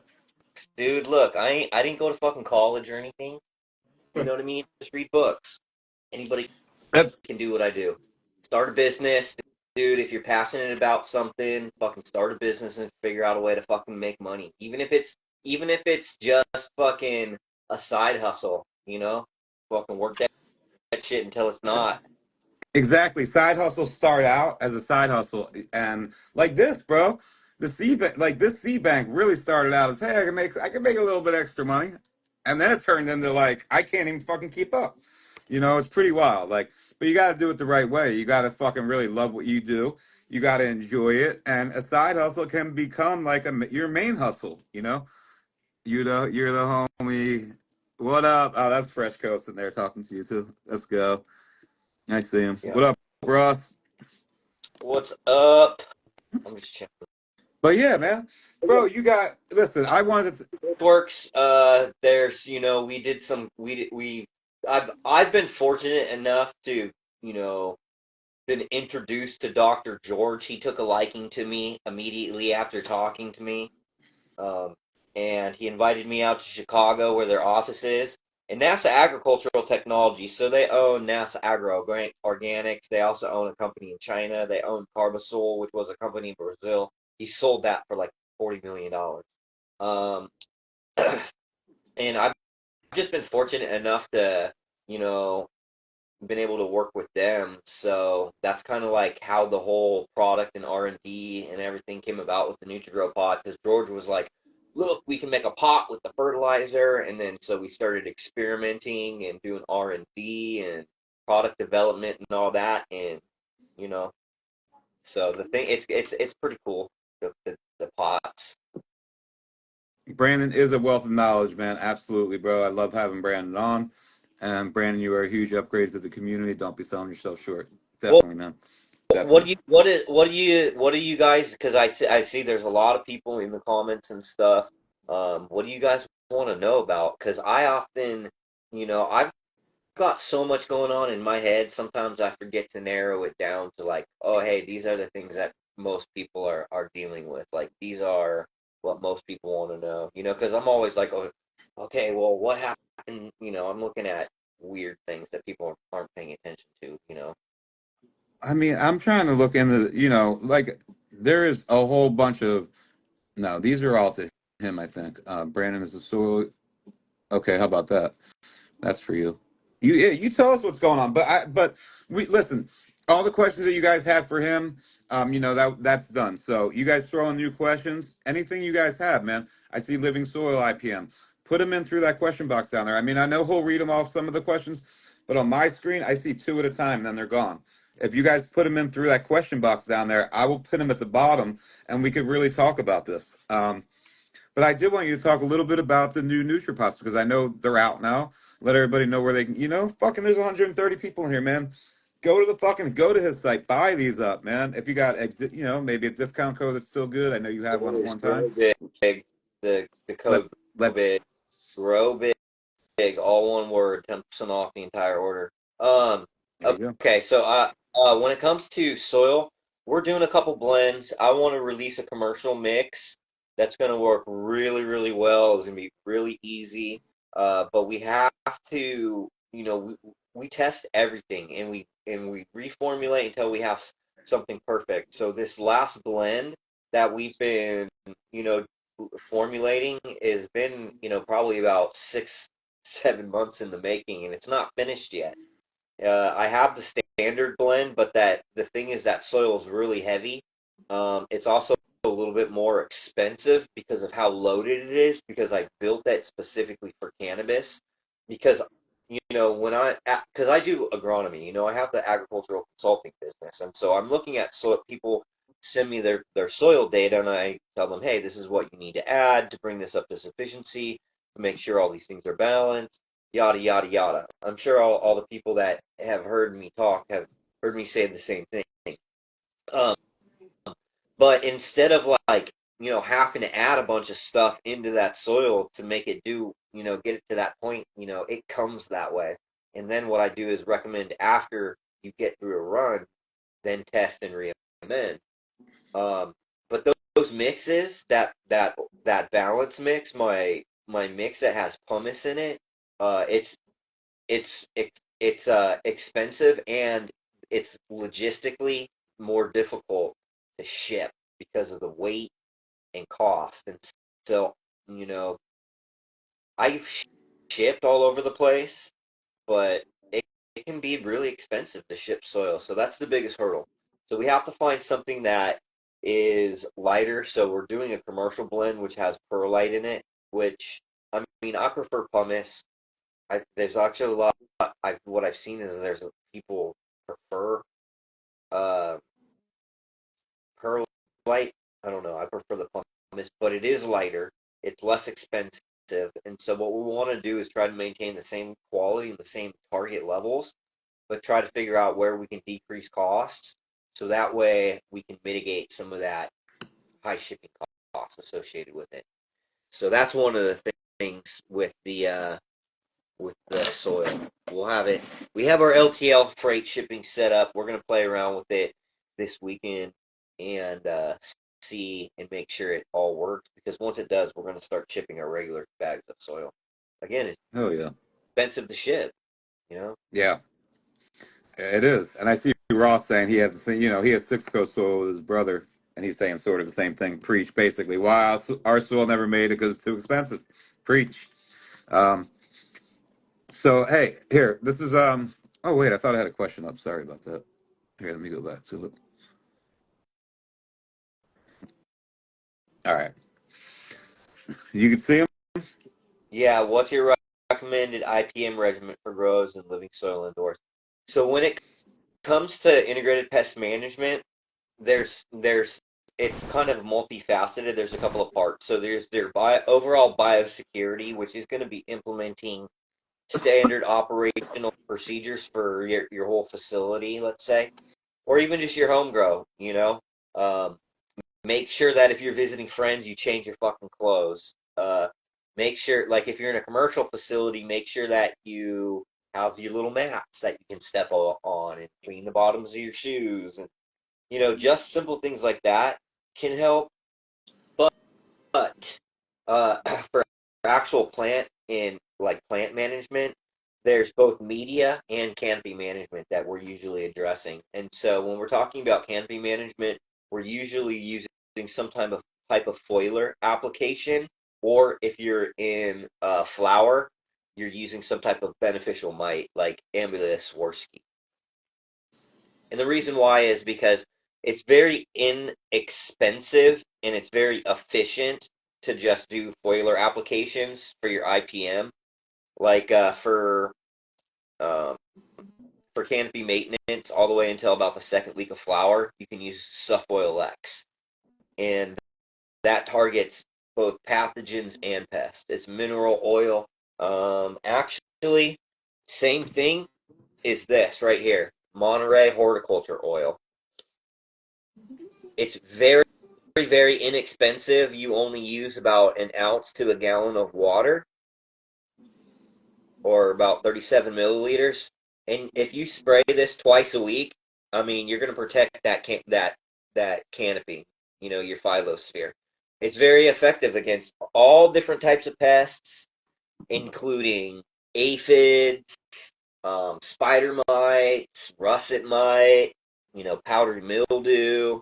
It's effective against all those things. And so, however, that's not something that you can use in your media. You can't drench your soil with that.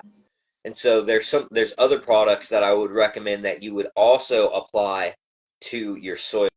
In a soil situation or in cocoa, I recommend using the Beauveria bassiana, which is an entomopathogenic fungus, which parasitizes things like root aphids. I also recommend using a product called Microbe Lift BCM. It's actually advertised as a larvicide for mosquitoes, and you just put it in stagnant water or ponds, and it basically kills those off. It's Bacillus thuringiensis toxin, and the cool thing about this product is if you water that into either cocoa or soil, it'll kill off fungus gnat larvae too, so you don't have to deal with fungus gnats. But it's a multifaceted approach, essentially. You have to address the media, and then you also have to address the canopy.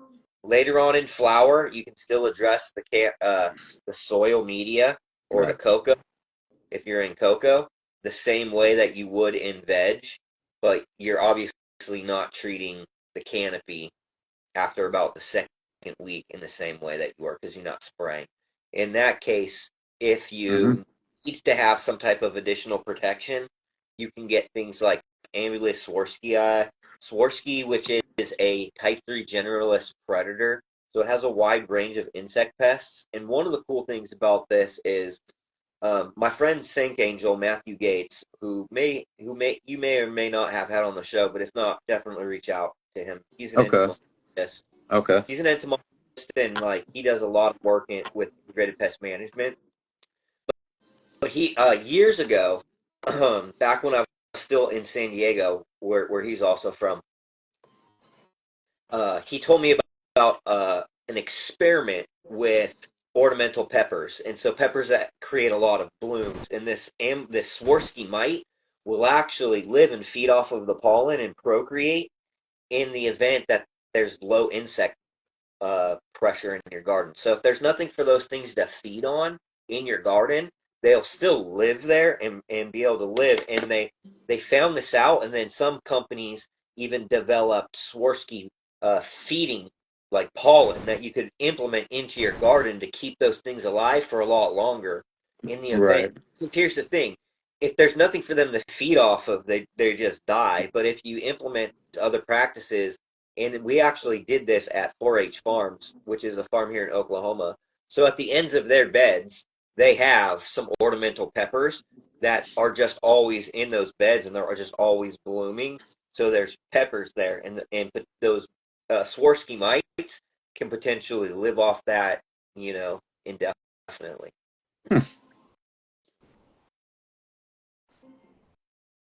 You coming to Spain or what, homie?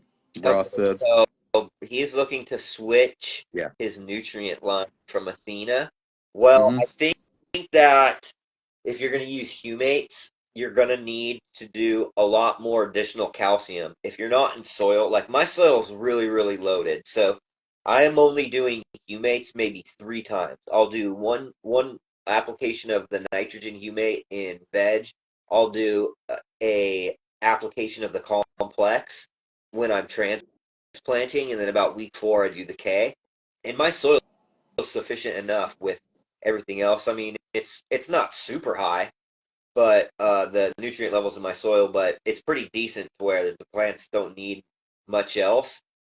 But in the cocoa, you're going to need to run more calcium input. So think like adding more gypsum into that system, more calcium silica is what I like to use a lot of. Calcium silica and gypsum are kind of my go-to because those are both, they're not organic because they're not carbon based, but they're natural.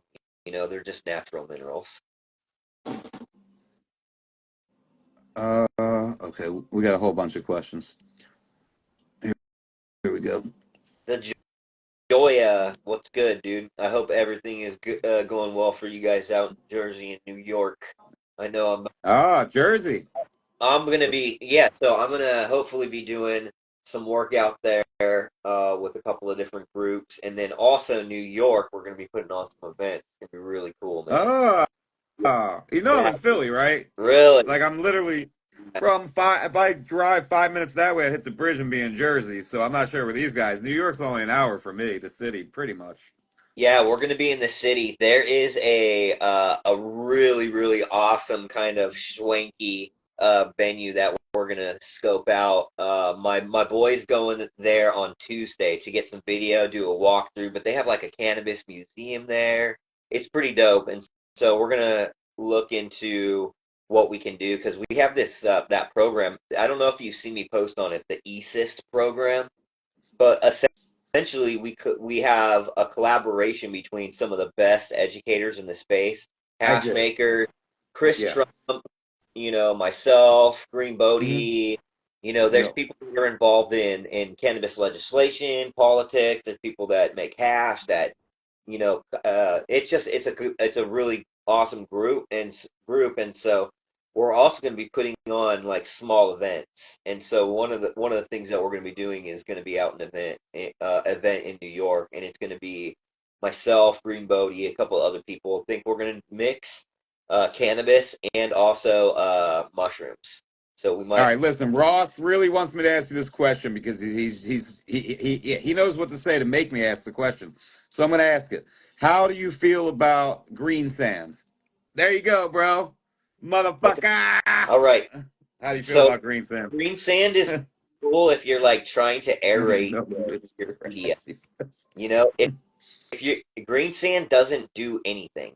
The it's sand. The amount of time that it would take to release and break down potassium is literally like years, years.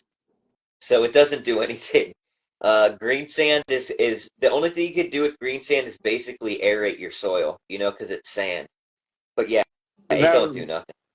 all right. That was Fresh Coast. That's who that was from. That was from Ross. Okay, All right. so here's another one. Best practices for pheno hunting from seed. So best case scenario is to be able to grow out the plant, take a clone from that, and actually flower out the clone. That's the best way to do it. That's not always the way I do it, but I always keep stuff and run it again if I'm going to use it for a project. So I know what that if I'm doing selections and like for right now, like I'm doing a bunch of selections and people have seen it. I've got jars of weed, like of different phenos of this blueberry train map. And I've picked out one plant, but that one plant isn't, I'm gonna run it again and I'm gonna keep selecting through that line because the F2 population was so diverse, and to be able to narrow down the app with the expressions that I want people to have when they're growing this out, I have to do a lot more work on that F2 to bring it into the F3. So I'm doing a couple things where I'm taking it back to the parents, which is the Trainwreck Blueberry MK Ultra, and then I'm also um, hunting out a male from that line, and I'm going to keep hunting out females until I find the perfect female to move forward on the breeding. Let's go. But yeah, man, I mean, it's just all about growing it out. That's what it's about. If there's something that I like, I'm gonna hold. I have clones of it. I back everything up, before I flip everything. All right. Uh, um, I think we already touched on that. To be honest, Don Nugs, can we talk about some good IPM? I think we touched on that already. Man, you Yeah, got some funny questions, guys. I mean, for real. Fried chicken wings or grilled? fried, There you go. Definitely fried, man. fried chicken like Um, motherfucker, uh, and with some fucking hot sauce. I'm saying 100%, man. Yeah, so what's really cool is I don't really charge much for the soil recommendations. It's $50 for a soil recommendation, or it's $55 to get your complete test from Logan Labs. That's what you need. That's what I need to, because that's the only lab that I'm looking at, right? If you use a different lab, I can get an idea, but it's not the same, you know. But it's $50. I look at it, I give a recommendation, a fertigation plan, and 15-minute phone call to go over the recommendation. It doesn't usually take any longer than that. Um, but I think it's a pretty good deal because, especially if you're working on a commercial setting, the advantage of that is, let's say you're running a greenhouse and you got 4 beds in that greenhouse. You can go take samples from each of those whatever 80-foot long beds. It's going to cost you like $200, every single run. That's not too bad to know exactly what you need to put back into that soil to bring that soil back up to sufficiency so you can run back the same program over and over. Because that's here's the thing. If you look at any other agronomic commodity, whether it's corn or soy or ornamental flowers or tomatoes, it doesn't matter what it is. There's an agronomist who determines what needs to be added into the soil to have sufficient levels for that specific crop variety. And the thing is, because of the federal status of cannabis, a lot of universities didn't touch that just until recently. So the universities that are doing these types of programs are still, in my opinion, they're still at the beginning stages where they're trying to figure everything out still, right? And they're still building their programs. And I already have built out a solid program. Uh, the strain that got me started was Wonder Woman. I think that was just, I'm not sure if that's one of your strains or not. I have no idea. Okay. Um, hey, listen, Syrian Beast, all you guys, please put it in through the little question box, man. Like I'll be happy to read it, but like I said, these go really quick, man. If you put them in the Yeah, question there's a box, lot we'll of get to people them. in comments and people asking questions. Yeah, that's the only way that we're gonna be able Yeah, to. it's just really hard. Like I want to get to them. Like in living soil, I'll just goes in my face. But for now on, you guys, trust me, put it in through that question box down there. But he said in living soil, using LED, do you run the environmentals like you do HPS, metal halide, temps, humidity, airflow, CO2? With LED. Yeah, I don't think, yeah, you would run it. Well, go ahead. I run the same, I run pretty standard protocols, but one of the things that I do differently is I'm not banging out these crazy high PPFDs. I don't think it's necessary. I don't think the plants respond real well to it. When you look at the total DLI and the delivery of light in a certain time period, there's a lot of science that's already been written on, photoperiodism in plants. And a lot of this science can be applied to cannabis. And you you create oxidative stress. I talked about this, I think, in a live recently. And there's no reason to be like just blasting the shit out of your plants with crazy high PPFD numbers. I'm probably running around like 5 to 6, maybe like 700 PPFD in my plant, and oftentimes I'll turn it back if my plants aren't responding well or having a little bit of issue. I'll just dial the light back a little bit. That oftentimes will mitigate a lot of the issue if one's happening. And I see that across the board because I talk to people all the time. People are always, hey, because I do tons of consulting again. So, I see it all the time, and it's just it's unnecessary waste of resource, really. All right, can you name the Typical top VC stuff. five? Huh? Can you Top, name the top five inputs amendments for some nice living soil? well, number one is going to be your compost because that's going to that the compost is typically in like a living soil, which is one of these modified growing mix, whether it's peat based or it's cocoa based.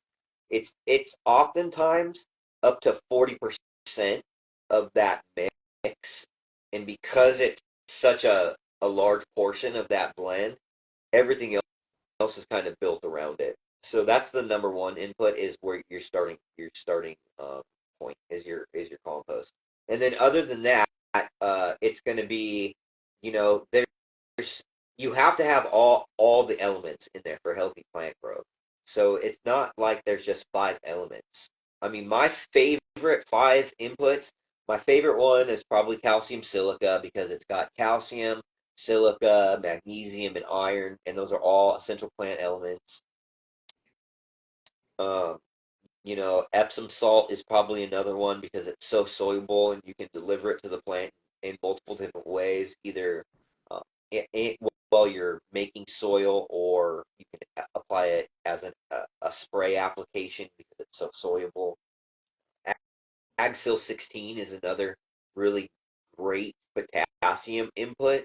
It's also great because if you're trying to not drive up your sulfate levels in your soil, it's most of the time people are using potassium sulfate as a potassium source, and Axil 16 you might use a little bit more, but you're going to get the potassium without the sulfate, and you're going to bring in an additional silica. What up, Tino? All right.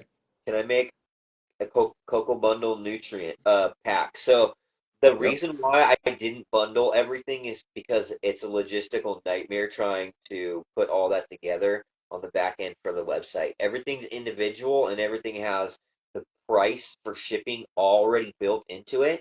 So that being said, if you bundle anything, you're going to get free shipping on it. But what you want is you want gypsum, you Mm-hmm. want gypsum, you want the Epsom salt, you want the calcium silica, you want those 3 amendments, or and then you also want the humate and the microbes. Epsom salt fucked me up there, and I lost about 12 plants. All right, so you're picking up your letter. Oh, Tino had to go there, bro. Let's go.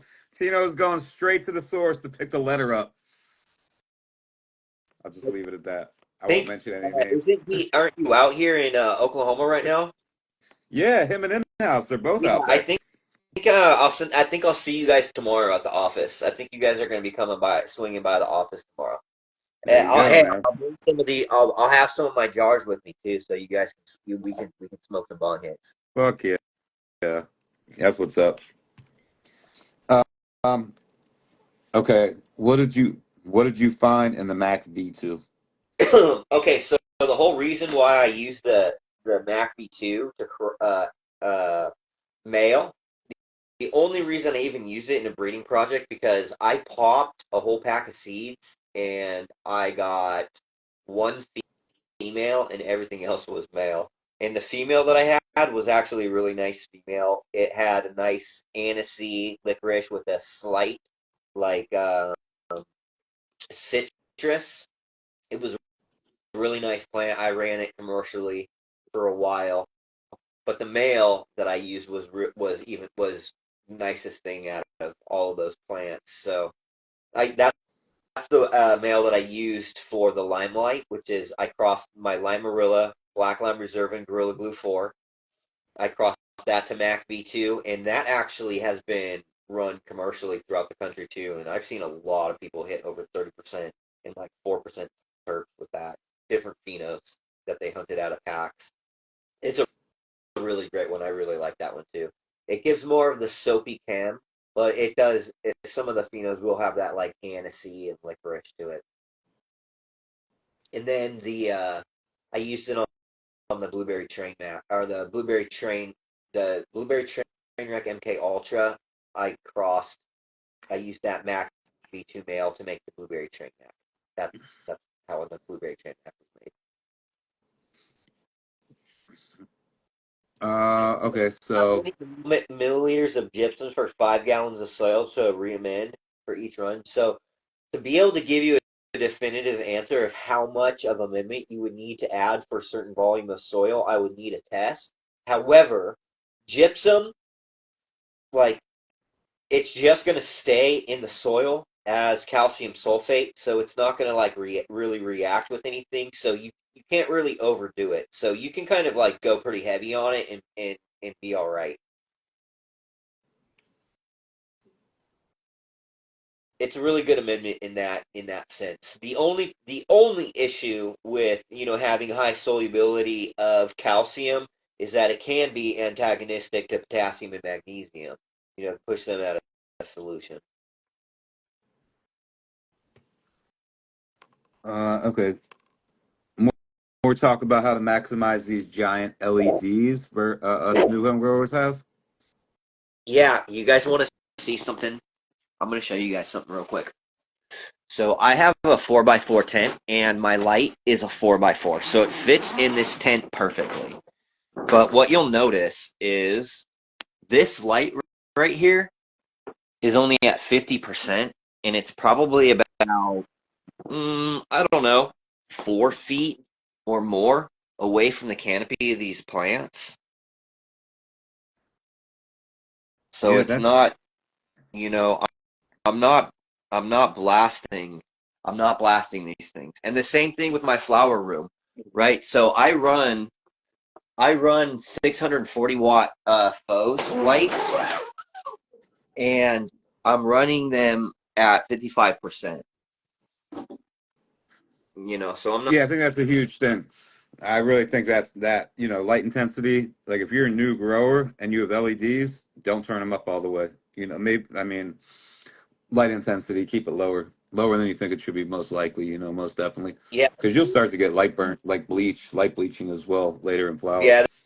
That would be one of my recommendations. If you're a new grower, or if even if you're not a new grower, but you're just new to using LEDs, start off small. Hmm.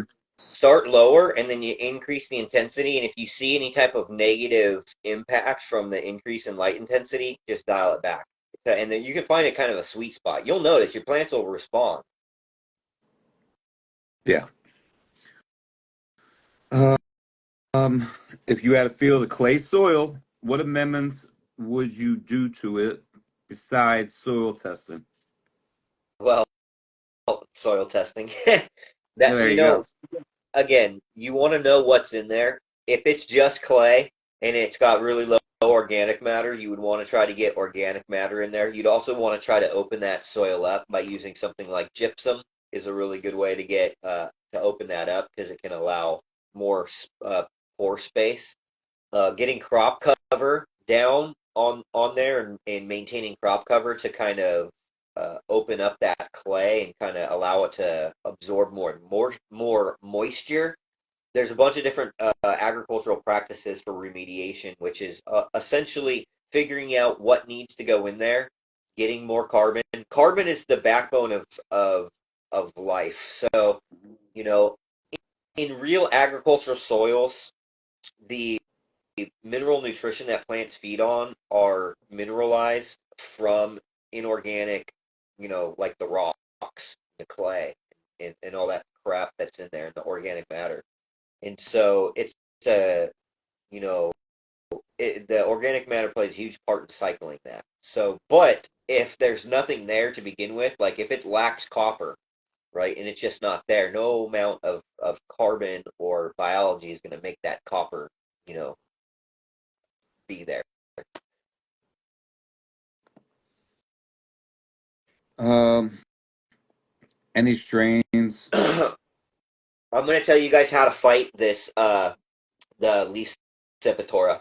So you want to start preseason before you start planting, and what you want to do is you want to inoculate your planting site with like the microbe plus or the trichoderma and the bacillus subtilis. I kind of like the microbe plus. I like um, the trichoderma and the bacillus subtilis a little bit better because you can kind of really over apply it and not have any harm and know that it's going to, be even that much more effective.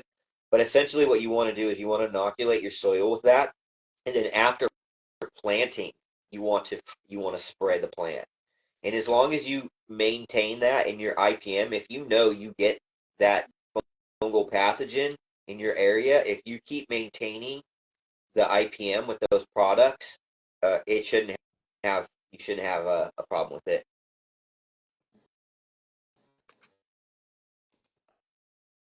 Yeah, I talked to Nick. He's going to be running a lot of the Bokashi Earthworks products this upcoming season. The microbes, the trichoderma, bacillus subtilis stuff, some of the amendments. He was just on here before you, bro. Was he? I had Nick on here yeah, he was just on here. And then I had somebody come in. He was in with him for a little while. And Yeah, yeah, Nick was just on here before you, bro. yeah, So, it's a yeah. good dude. I like him. I talked to him. We're going to do an event here in Oklahoma where we do whiskey, cigars, weed, and food. There you go. And some music. I mean, then you're all good. Question: benefit of feeding the manganese before the flip. How would you recommend doing so? That okay? So there's a relationship between manganese and iron, and they're very similar because they oxidize and they fight for the same kind of space in solution or for on the sites of clay colloids, and they have the same type of reactivity, and so they can antagonize each other. And typically, what you want to see is you want to see higher iron, and the reason why you want to see iron over manganese is because iron is a photosynthetic nutrient, and it's needed for like the green pigmentation in plants. It's needed for chlorophyll production, and because of that, but also it's also oftentimes limited. Both iron and manganese are more soluble at lower pH ranges, and they both oxidize into unavailable forms. And so I try to use again the Bacillus subtilis and Trichoderma that we sell on our website. That's another thing that I use for the production of their sidiophores. So they have these metabolites that actually solubilize and keep iron in an available form. And the reason that I like to add the manganese at flip and kind of drive that up is because manganese is actually responsible for more of the uh, the maturation of the plant, like the things that are going to happen later on for its reproductive cycle, right? It's more of a reproductive nutrient, while iron is more of a kind of vegetative nutrient. And so a hormone and enzyme production and some other things with the splitting of water and molecules, and it's involved with a bunch of different things. But when you jack up that manganese right at the flip, what you'll see is you'll see a faster onset of flowering if if you were to show control that without it. And so increasing that manganese closer to those iron levels just at that one particular point can also help decrease the total overall flowering time. And if you're in a commercial setting, that can, if you can shave off 10 days, of flowering, that's, that might be almost a whole run a year. So the application rate, though, because manganese, I like to use manganese sulfate, and typically you wouldn't use more than about 2 teaspoons per yard, an entire yard. So you're using very, very small quantity. Because it's such a small quantity, the way that you would deliver that would be through solution. So you would add it to your water. And I would I always would recommend using something like a humic or fulvic acid product with it, because it'll help with the solubility and keeping it available. And but that's how you would use it. You wouldn't use much. I mean, if you're doing, like a 3x3 bed, I think I did half of a teaspoon for like my 3x3 bed when I flip. But I also soil test. I soil test at the very beginning of my run. So like I just re-amended my bed right now, and they're just starting to flower, so they're probably at about day 10 right now. But I got them amended, and I know that I missed the manganese one on there because I should have gotten my tests back and re-amended. I usually send my soil out like a week before I pull, but I didn't get it out. It happens, man. Okay, so when feeding with organic dry amendments, do you prefer making compost teas or top dress soil feeding? I've had bad luck with top dress soil feeding. So the top dress, what you want to be top dressing is only what you need. And one of the things that I see a lot of times is people aren't actually testing their water. And water's one of your largest inputs in your production, no matter if you're a small home grower or a large commercial facility. And oftentimes what you'll see is high levels of sodium or chloride or bicarbonate, or things like high levels of boron or high calcium levels. And these things could essentially antagonize what you're trying to add. So if you're not, testing your soil, and you're just, putting a little in, you're just top dressing, there's the less is kind of more, because you can always add and eat in. Okay. Top dresses are going to have some solubility, right? They might not be completely 100% soluble, but the majority of the mineral-based ones are, like Epsom salt, potassium salt. Any of your mineral sulfates are going to be soluble. Calcium silica will have some solubility. It's only the the nitrogen-based meals that have lower solubility. Things like alfalfa meal, soybean meal, blood meal, feather meal. Those have less solubility and take about 2 weeks to fully decompose. But I don't like to use teas. I don't use teas because most people's when I ask why are you doing a tea, most people say, well, it's not really for the nutrition. It's more so because it's hard to gauge how much nutrients you're going to be adding, right? Most people don't know how to do the math to figure out how much of what they would need to get a certain percentage of nitrogen, potassium, phosphorus, calcium. I know how to do that. I know how to mix fertilizers, right? Right. Most people who aren't people who know how to blend fertilizers know how to do that. And so when you're making a compost tea, you're kind of just throwing things at it willy-nilly. You don't really know if, you're like, oh, I'm going to throw some of this, some compost, some of this. Are you testing your compost? How much nitrogen is in that compost? How much phosphorus? How much sodium are you bringing in? So these are all questions that you should be asking yourself. And the thing is, these modified growing mixes, whether you're cocoa-based or soil-based, have so much carbon in them, they're already proliferating life, and you only need to do small amount of microbial inoculants where you're directing the population. That's why I call it biological crop steering. I'm not trying to throw the kitchen sink at these soils because the kitchen sink has already been, it's already designed with everything in it already.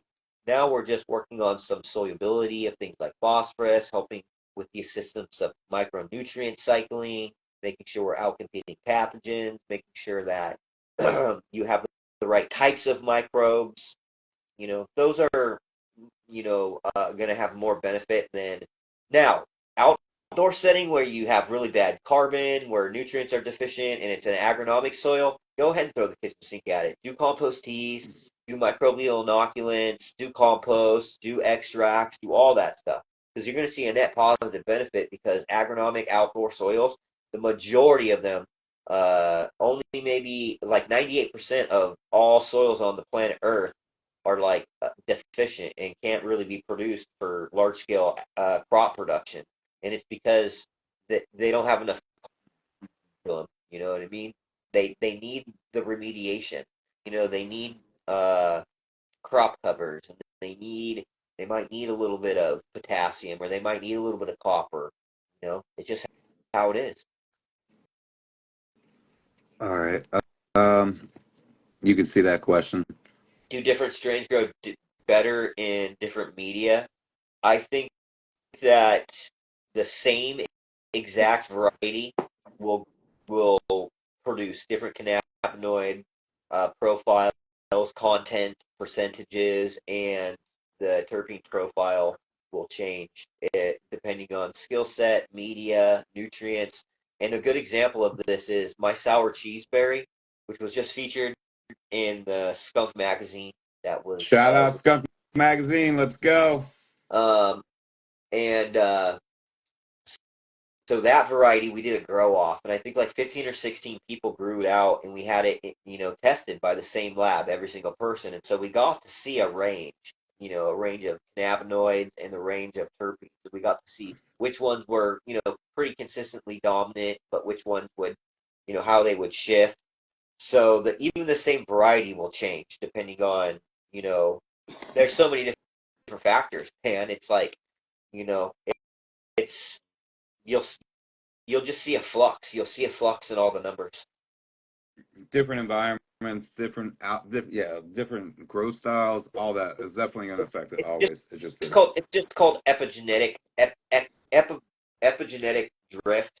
Where you'll see different phenotypic variances expressed differently depending on Hmm. different environmental factors or different fertigation events that are happening, or light, different types of light. So all those things can potentially change. It's one of the reasons why, when I do a selection on a variety, then I'm like, oh, this is really rad. I run those things back. I run them back to see how it's going to change in the clone, if,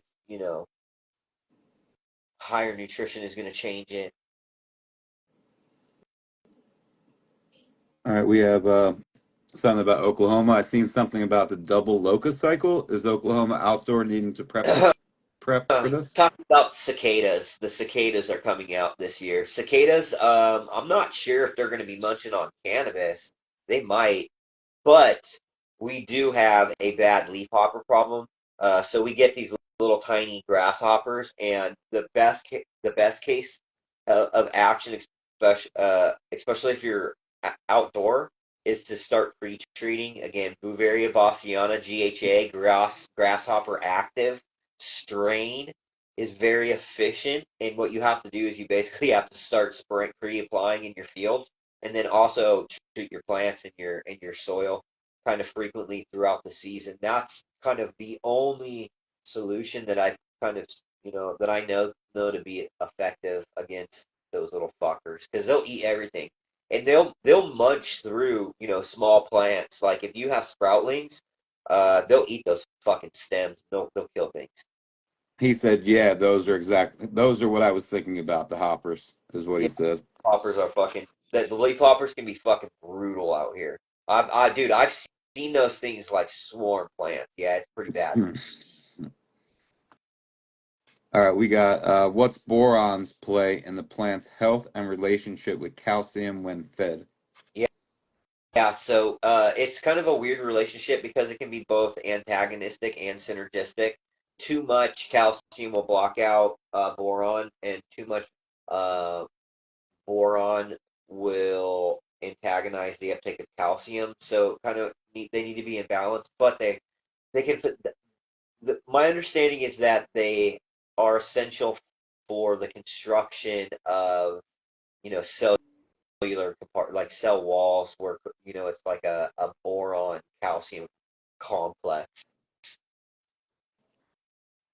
But boron, both boron and molybdenum are two non-metal alloyed ions. Well, I guess molybdenum is kind of a soft metal, but it's not like a real metal. And they're also one of the only micronutrients that aren't a cation. They're an anion, and so they you don't need them in large quantities. Boron and molybdenum are probably some of the least nutrients that you need. So you can do you can over apply boron really easily and become toxic. You can see it as like burnt leaf edges, and I've seen it too high in water and accumulate in soils and start you know building up in the soil over time, and you start seeing antagonisms. You start seeing like you're gonna have to you like well what I had to do was start pushing calcium really really hard to combat the high boron levels. Have I read James White's research from Rutgers? If so, it hasn't changed your approach to gardening. No, I am not familiar with James White. But interesting that you mentioned Rutgers. Um, Hmm. no, I was thinking Rodell Institute. I reached out to them recently. And I also reached Yeah, out to Rutgers. the American Association of Agronomy. I talked to a gentleman today, actually. I'm going to be going to their events. Hopefully, I'll be doing some speaking on regenerative agriculture with the American Association of Agronomy, and I'll have some booth space at their events, Antonio, Texas, in November. Okay. How much Uh-huh. gypsum powder do I add per 5 gallons of soil? We went over that. You can kind of go pretty good on gypsum. It's you know you can't the plant can't have too much calcium. Like there's no such thing as I mean I've never seen calcium toxicity. It's just not a thing. He said you should check it out. Mind blowing research. Yeah, if you DM it to me, DM me a link. I'll check it out for sure, man.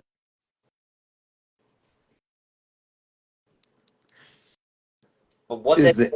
else? What else? What is everybody in the chat smoking on? What is everybody buying? Why are they buy? Like, what seeds are they popping?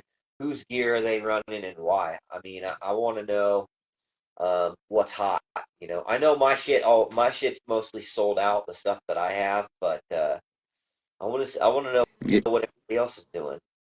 yeah. I mean, that's a good question for you guys out there for sure. Well, what do I mean, I you sell? see. What do you see popular? Because you're doing the seed bank, so you see a lot of orders come through. What do you see a lot of people? Do you see a lot of return customers coming and buying the same breeder's gear continuously? How does your I see that a lot. Like I see like the new. It's like when we do a new drop, they tend to buy old stuff too. So I'll say this: Loving in Her Eyes lately, like the last drop flew. Did really well. And she is if for those that don't know who she is, you guys should check her out first of all because there's not many female breeders out there. And not many female breeders out there doing it like the way she does it. And she's also a really good human being. Um, so, her gear has been doing well lately. We just did a relentless drop. Um, a lot of sours and chems, you got people always asking about the sours now, always. The chems, I get surprised that Lucky Dog gets slept on a little bit because people don't realize that Skunk VA. I think it's like if he would have labeled as seed company Skunk VA. You know, it's just weird how nuances make a difference sometimes. Yeah. Um, but a lot of lit, man. Lit does really well. It sort of blows my mind how some of the more expensive packs tend to do better. I think people look at pricing sometimes, and it shouldn't be this. It shouldn't be like this. And they might think because the pack is cheap, it's not as good. Yo, if the I feel like if the breeder puts in work, the breeder puts in work. Like you're gonna find fire. Like like Fresh Coast, for instance. I see him in here. His seeds are really fair priced. You can't go wrong. Um, I don't know, man. Like, I have so many orders. It's just like it's. I mean, people like what they like. I feel like, and that's sort of why I do these things to bring the breeders through to be able to have like Lime Rising Farms. For instance, a good example. His gear, and he will tell you, is slept on, and it's wild because he puts a lot of work into it, and his seeds are very fair priced, and um, yeah, it's sort of crazy how the more expensive packs sometimes go quicker than the cheaper packs, and I don't get it. I Yeah, just don't get it, I see that too because I have stuff listed that He's the not a only cool reason I guy. listed them lower is because I made a lot more of that specific variety. So I was like, okay, there's more access to this, so I'm not going to price it as high.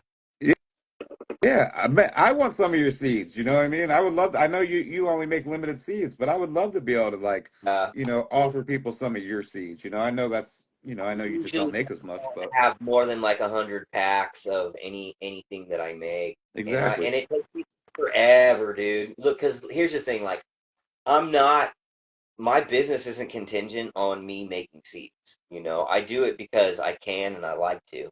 So I'll run through. I'll fucking run through all this stuff and I'll show it off and stuff and all that and I'll smoke on it and I do a fucking. It just takes me fucking forever.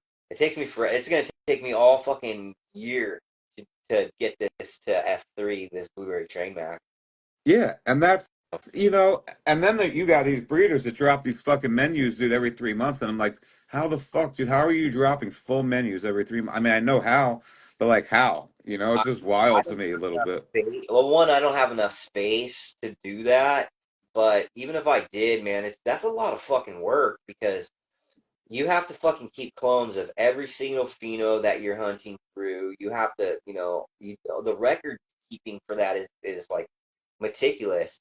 It's like if I'm doing small stuff and I'm just grabbing one or two clones out of a hunt, or like even just one, or passing even on all of them, I don't have to really keep meticulous records. I can just be like, okay, I'm just gonna fucking search through it because that's what I'm doing with this blueberry train Mac. I'm just popping more and more seeds all year long until I find the right female, and then I'll test out a couple of different males on it and see if those things are like, if they're doing what I want. It's going to take a minute, but there's a question. The question was, is there a difference in seed quality for if harvested from the top of the plant or the bottom? And I don't think there is. I think if the plant is fully mature, that the seeds will be good quality. However, there is a time like when I'm pollinating something, I'm usually pollinating around week 4 or 5, and I'm waiting until the plant has fully kind of developed, and it's like it has the most stigmas. When it has the highest amount of stigmas, all of those stigma will each be able to accept pollen, and each of those will be able to be a potential seed. So I'm trying to increase the amount of seed I'm getting off of a single plant. But that being said, you're going to also have to increase the flowering time on that because if you're hitting them at week 5, you're going to have to go an additional maybe 8 or 9, maybe 10 weeks from that, so you're talking about a 15-week flowering time until you have fully mature seeds that are nice and ripe and ready to go. So it just depends on when, I guess, because some people pollinate really early. I see people pollinating at like week 2, 3 when they're just starting to kind of set flowers, and I'm like, I don't do that. I wait, dude. I'm patient when it comes to that. I wait until those things are bulked out, dude, and they have lots. And I mean, I want it to look like like an '80s haircut. You know what I mean? All big and poofy. There you go, for real. Um, hell yeah. Yeah, you guys are hearing it different than we're hearing it, man. Obviously. If you guys are hearing that, you're probably on Androids. I bet you on Androids. I don't hear that shit on the iPhone, I swear, bro. When I'm watching lives on my Android, that shit happens all the time. Dead ass serious. Yeah, I don't the know. promo voice Yeah, that happens to me when I'm yeah, watching live sometimes too. Not when yeah. I participate in them, but when I'm watching When you're them, I'll hear that shit too. It's weird. yeah, 100%, man. It is. But So okay, so from are sofa, you you're in the growing mushrooms. anything? Are you growing anything right now at your place? No, bro, I'm in the middle of like trying to move is the problem. Oh, So yeah, and I'm ready. I have the place with her that's been at the bottom with Mama Nugs. That's I'm moving in with her. It's just a matter she's been sick, man. So I'm on this pause. Everybody's waiting for me to come up there. yeah.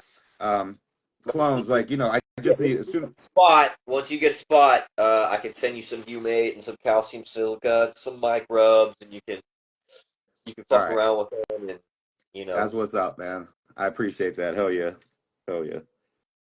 Let's see. Into mushrooms. What about cactus, like Peruvian torch or San Pedro?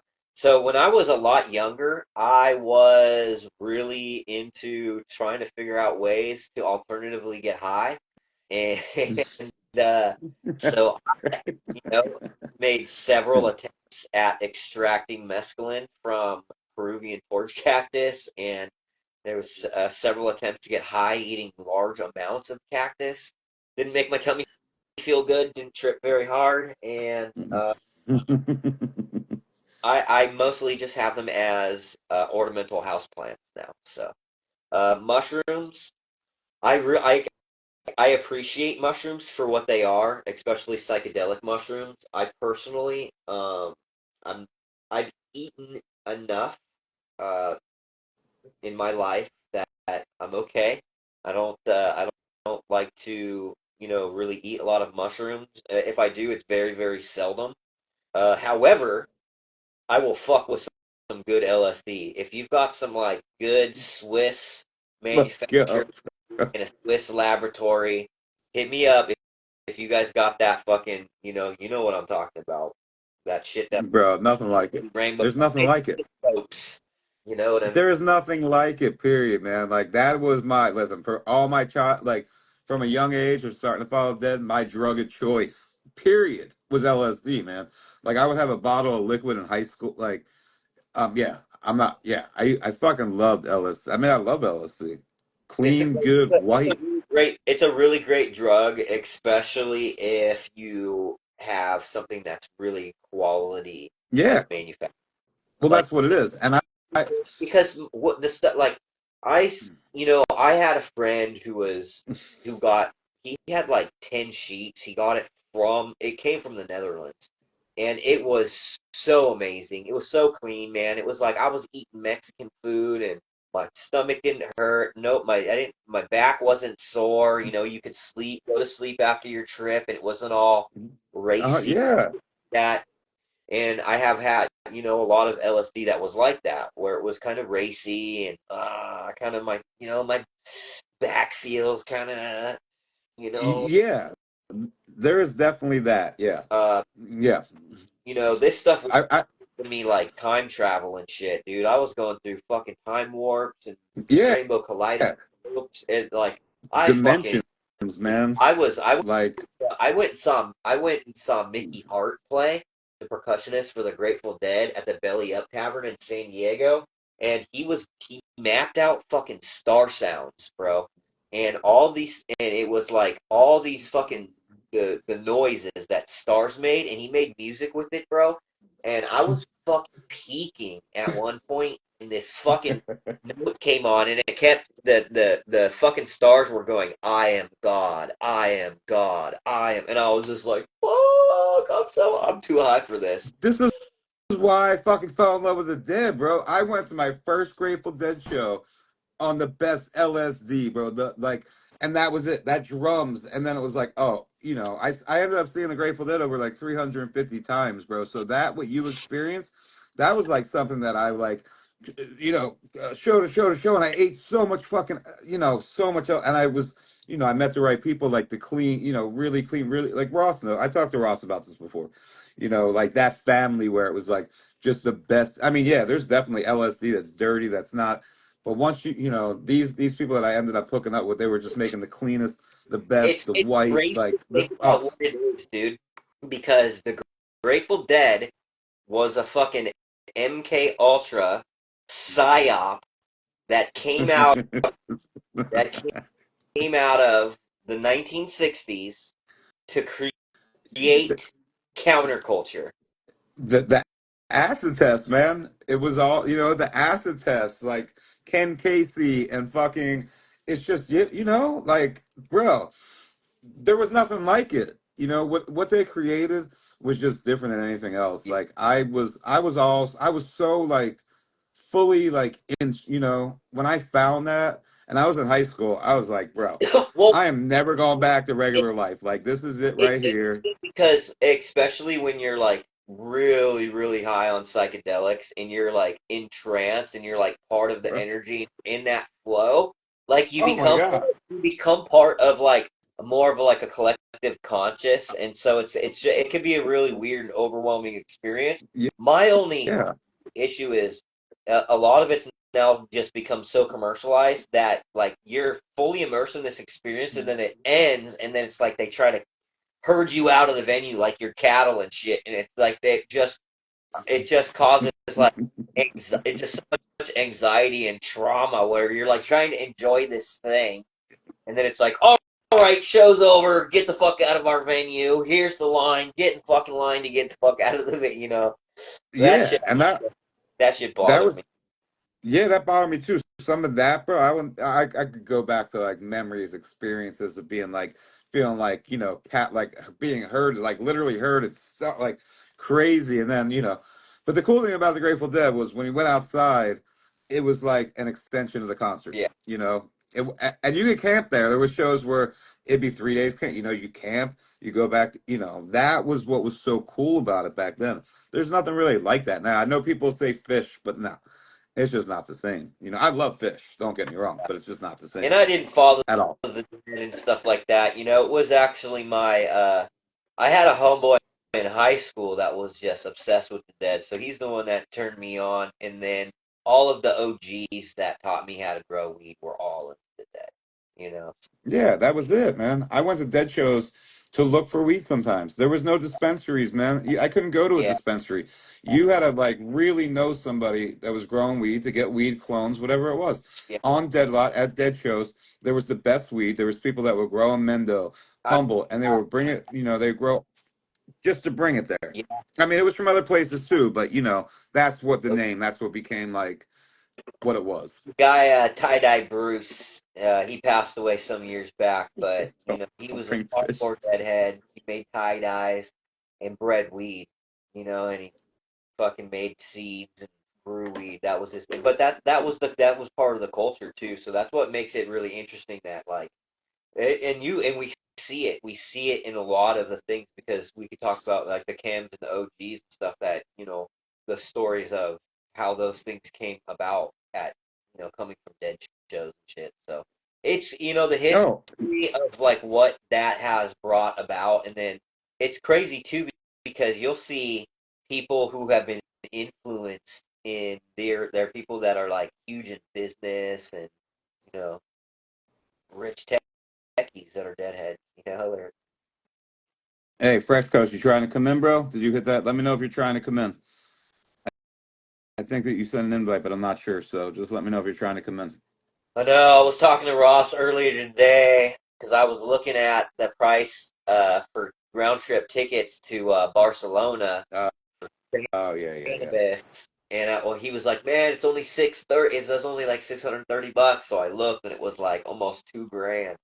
I was like, I really want to go, but I don't want to spend 2 G's because then I would have to go spend another probably $1,500, 2 grand on everything else. So by the time it's all said and done, I'm gonna end up spending 4 or 5 grand. Hey, Ross, let me know if you want to come in, bro. I didn't know if you But hit it by accident. You haven't said that's a good anything, so question. what books do I recommend? I recommend, if you're really into microbiology, Principles and Applications of Soil Microbiology. And then also another one is Botany for Gardeners by Brian Capone. It's just a real simple book. It gives you all the basics, all of the fundamentals of plant botany. There he is. Yo, what up, boys? What up? What up? Hey, so first off, I probably have no business being in here right now, but I really love both of you gentlemen, both of you men. Like, I really appreciate the fuck out of you guys, and all the work that you guys put in and all the things that you do. They're fueled by our like past and like where we really come from and shit, and it's cool to be on here talking about LSD and mushrooms and like, these are the things that like, I guess I'll say for myself, like, like I wouldn't have the relationship that I have with the plant without LSD or DMT and mushrooms and shit, and like, I'm proud to talk about that shit.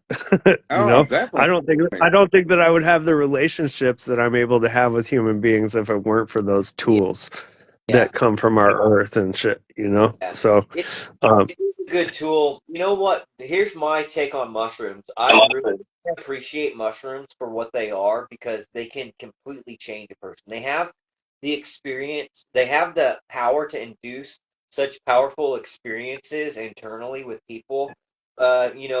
With the ability to make people self-reflect and look at their behaviors and look at the situations that they put themselves in and all that type of stuff, right?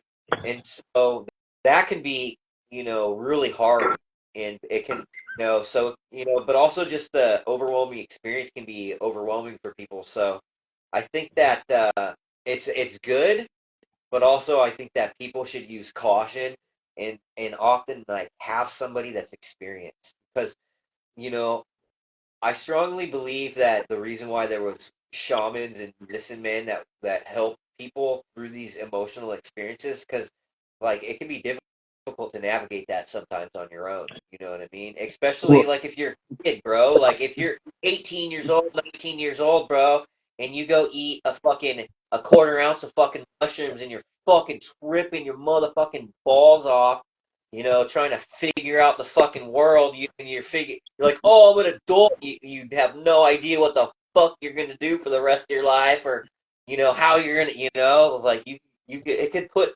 I've seen it put people into strange places.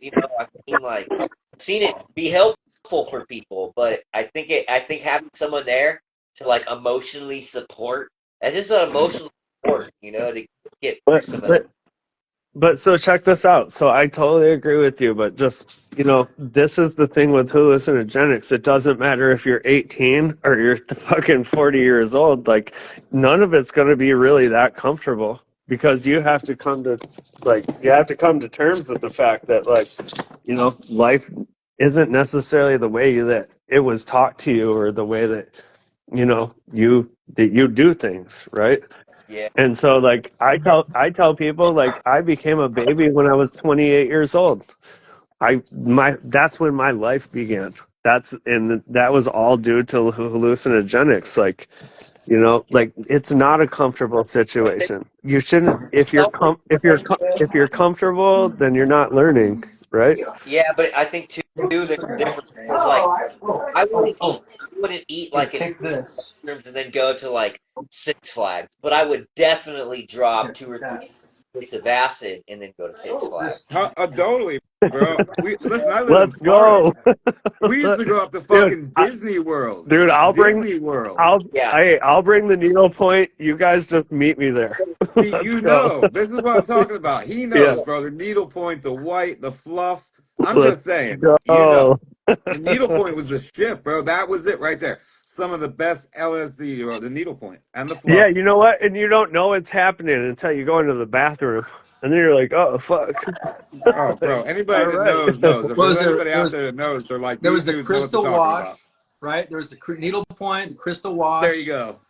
Let's go. The amber. the amber, the white, the fucking the fluff, What was the bro, the there was the fluff. fluff. What was the top? Is that the fluff? What was the top? Well, they Well, have there's no top. There's like 4 categories, right? But then you get like into like, so like, He's gonna you sign could, me you, up. Let's yeah, go. I have this you like, mental image of what well, it is. well, you can like cut the shit, right? So there's like silver crystals, there's rose crystal, there's fucking fluff, there's needlepoint, there's all these different things, right?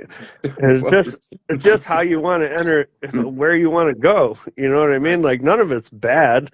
You know what I mean? But Just like, different. Yeah, yeah, different body. and so it's like, yeah, so it's like hash, right? So like somebody gives me something that's super fucking clean and it's super white and it's isolated to this one thing, right? Well, when you get like shit with the plant material in it, you get the full on fucking shit, right? It's the same thing with the DMT. Like, oh, well, I don't like the fucking crystal. I mean, it's not that I don't like it, but like I like the stuff that's a little bit yellow that still has a little bit of plant material in it because I feel like that it's more of a full experience, right? So it's just all about how you approach things and what you like, Well, I'll tell you what, the fluff or whatever, the way my brain, or the way that I was explained, it's like there's stuff in the bottom, and that's like the stuff you didn't want, and the more higher it got up in the cylinder or whatever, I have no idea. I wasn't there.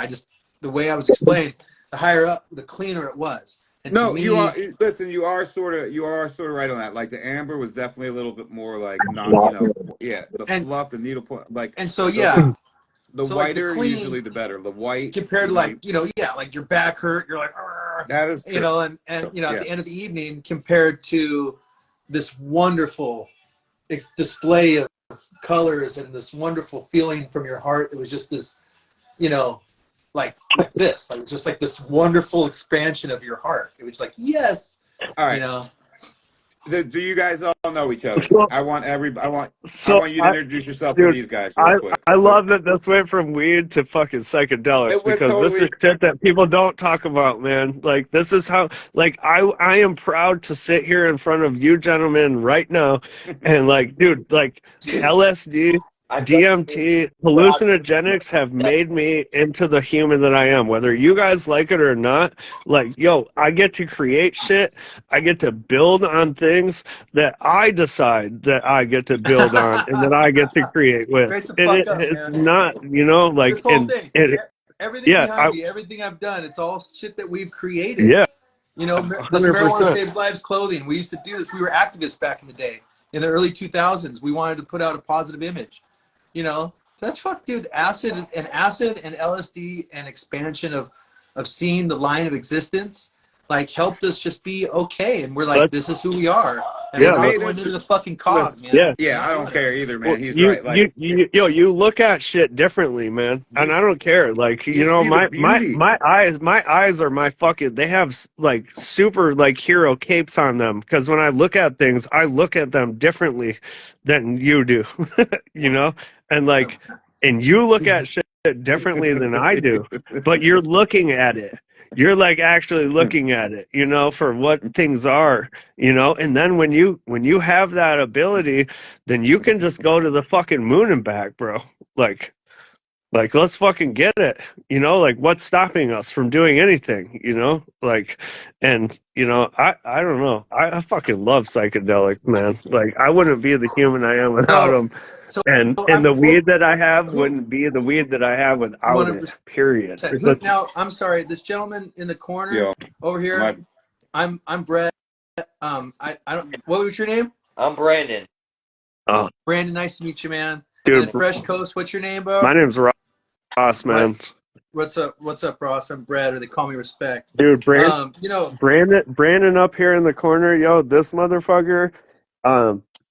He's an inspiration to all of us. Not only is he like super smart, and like I talked about him last night with my brother, who I haven't seen in a minute, who's my best friend, and we were talking about Brandon. We're like, yo, that dude, like, he like knows his shit, but then like he gives it to the community, man. Like, he's online telling us, and anybody who's willing to take the time and have the patience to actually listen to things, you might not actually understand all the words that are coming out of his mouth, but if you sit there and pay attention, like This is so he's like funny, dude. he's like fucking teaching all of us, man. He's He is. teaching us. No.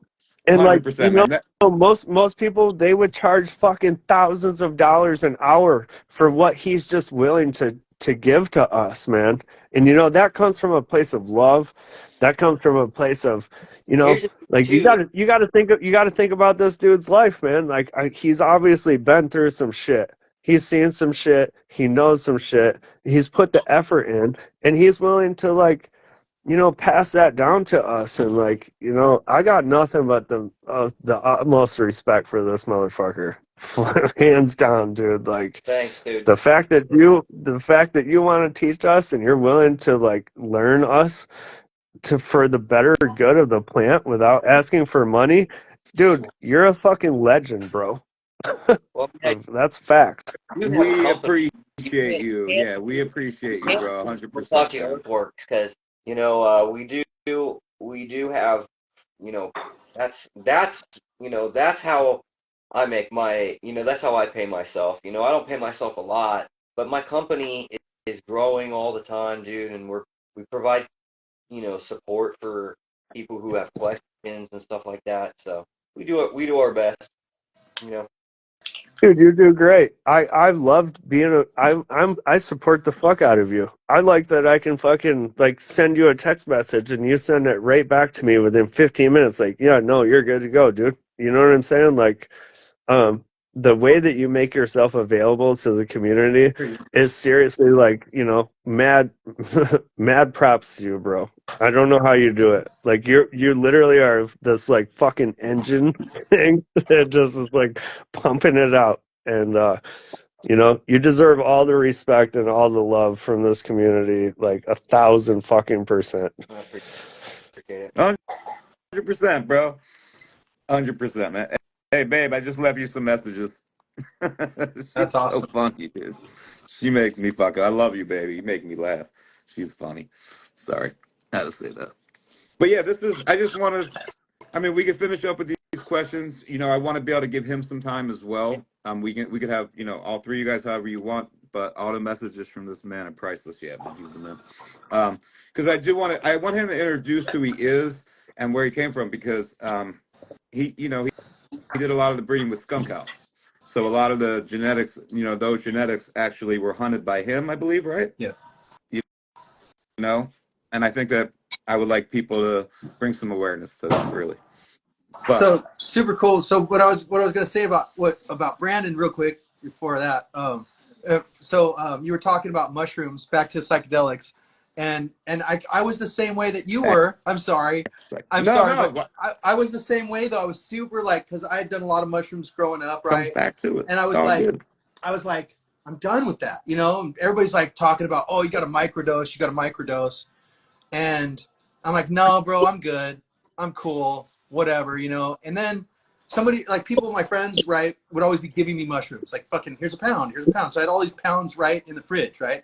And then people want shrooms, so I give it to them. They're like, how much you want? I'm like, dude, just fucking their medicine, bro. Take it. I'm telling them it's medicine, right?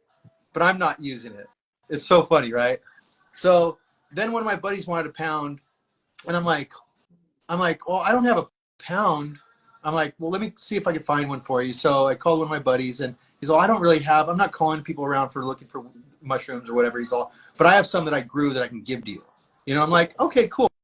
So we had all these different strains of mushrooms. So I looked up the different effects, right? And some of them were very warm hug, non-introspective. And I'm like, oh, okay, cool. So I took those ones and I gave them the rest of my other ones. So I said, here, take all those ones. They were penis envy and very introspective, very non-huggy,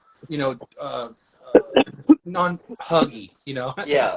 And so I took these other ones at a 0.3, right? 0.3, so 0.3 of a gram. And I had in a tea. I didn't eat it. I had it in tea, and I literally just 10 minutes, pull the mash out and drank the tea. And bro, I had the best night ever. I was fuzzy, warm, laughy, and it was the strain. It was the Z strain. It comes down to the strains. And then so I started doing it because I like to drink, but I don't drink, right? I like to get a buzz, but I don't drink anymore. So, but this was like this fuzzy buzz, except the next morning you felt fucking awesome. You had a good night's sleep, and you know, for us old dudes, we had great crap. You know, I mean, it was wonderful. So, I have like several different mushroom varieties that people have. I literally have a cupboard full of different mushrooms. Like, I don't know if I'm gonna eat these things, but yeah, I'm telling you, if you do, so I did them. So I started doing it every night, right? I'm having a great time every night. Me and my lady, they're very connective between me and my lady. It's very awesome.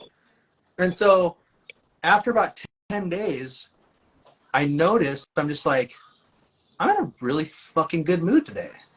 And you don't say that shit.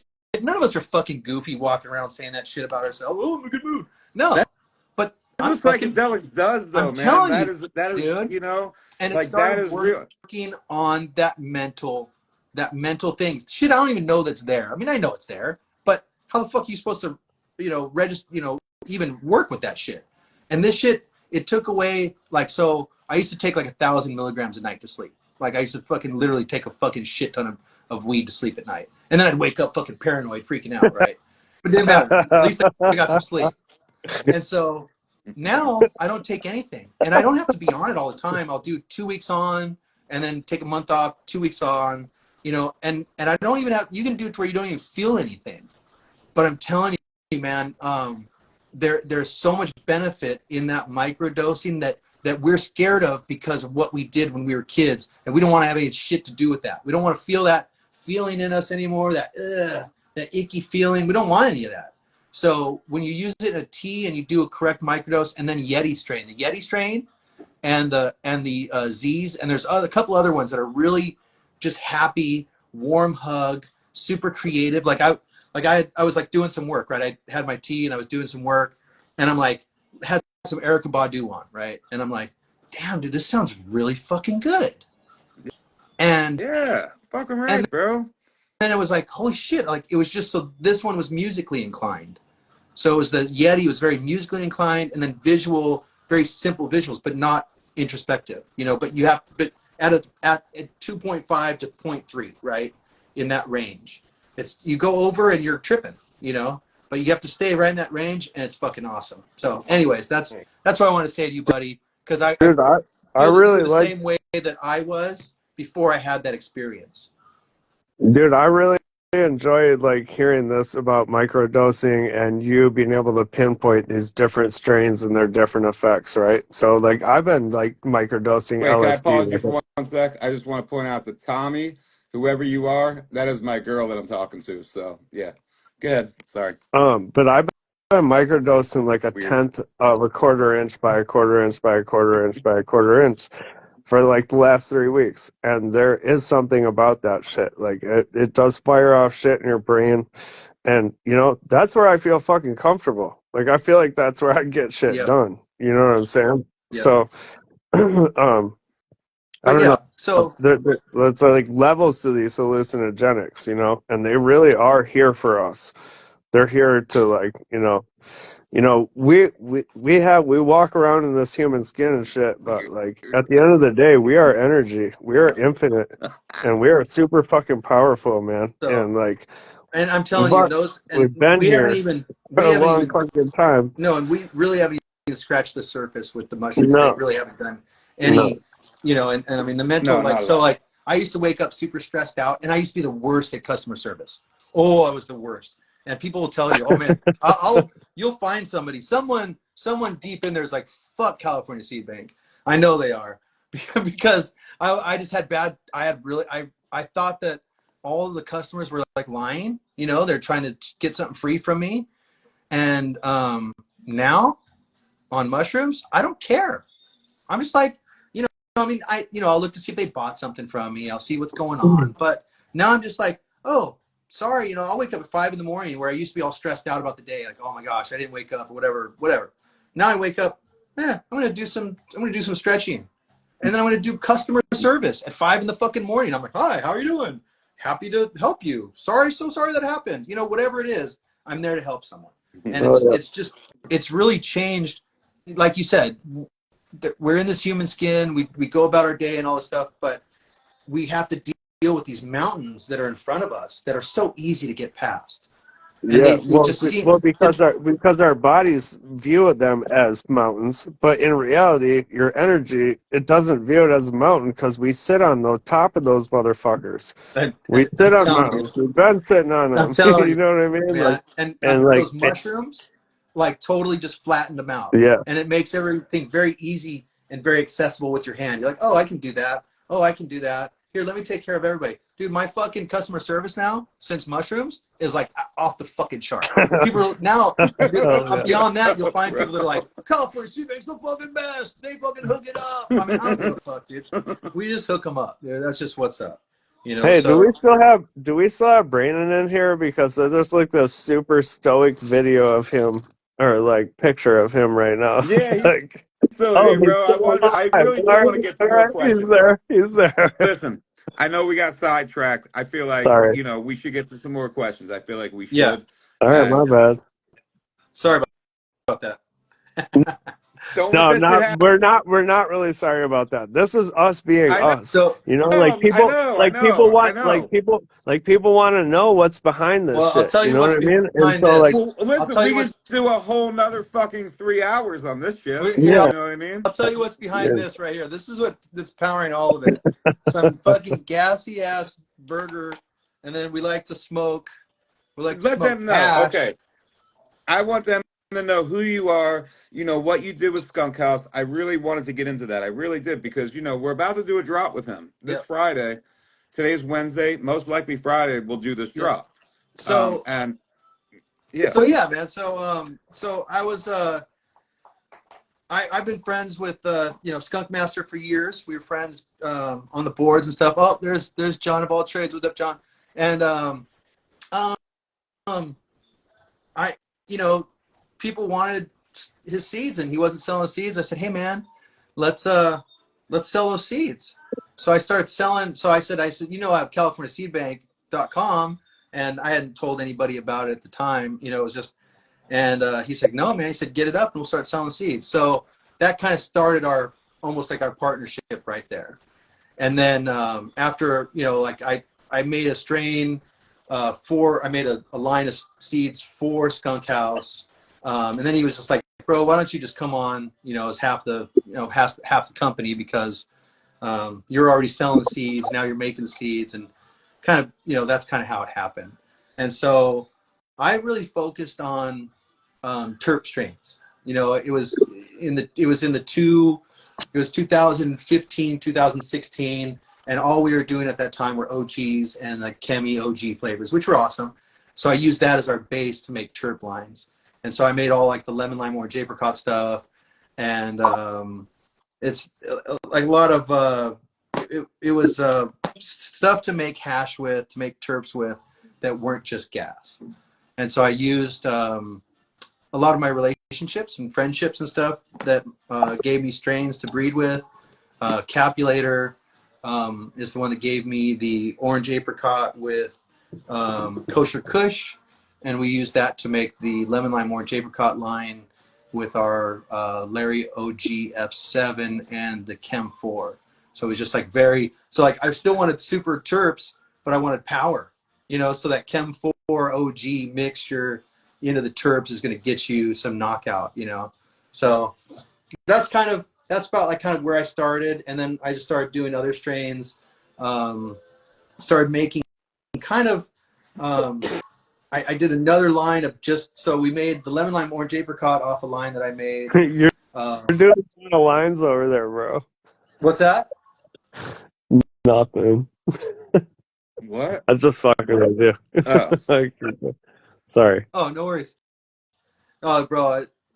There's so many lines. Anyways, it started with that, and I started doing 2 terp lines, and then I did another line using that lemon lime orange apricot, and it was all with different exotics running the banana coffee this season, and then I was just really just churning out lines for Skunk House. I was just churning out like just thousands and thousands of seeds, and line after line after line. Wait, so hold on. So what's the banana What coffee? up? Can you tell? that? I Leo, don't know anything about it. Tori. What is it? The what? The banana coffee, right? Oh yeah, banana coffee. Yeah, So what is that was that? gelato 25 crossed with modified banana crossed with Mike Larry, which is the Mike Larry's gelato 41 and Paris Larry OG. So it's just super gassy. Like it comes out super like coffee, like some coffee phenos, very dark. It can come out like almost black, like purple black, and just really potent. Just a really good gassy strain. I've been breeding like hash strains for so long that we're always, especially working with GMO and then the burger, we're working with stuff that are making. I'm trying to get, the very, very best hash. That's what I'm trying to create. We've got the best. Like we create something that's good for you guys, right? So I know people are chasing terps. I think that's great, and I chase terps, but I do it with our structure, with the structure that, that we've kind of been known for. So, more like less leaf to, more, leaf to flower ratio, bigger yields, higher THC content, which everybody frowns on that these days. But I'm growing for patients. I'm growing for my wife. She has Crohn's disease. That's really how all of this started. And they need high THC, period. It has nothing to do with, trying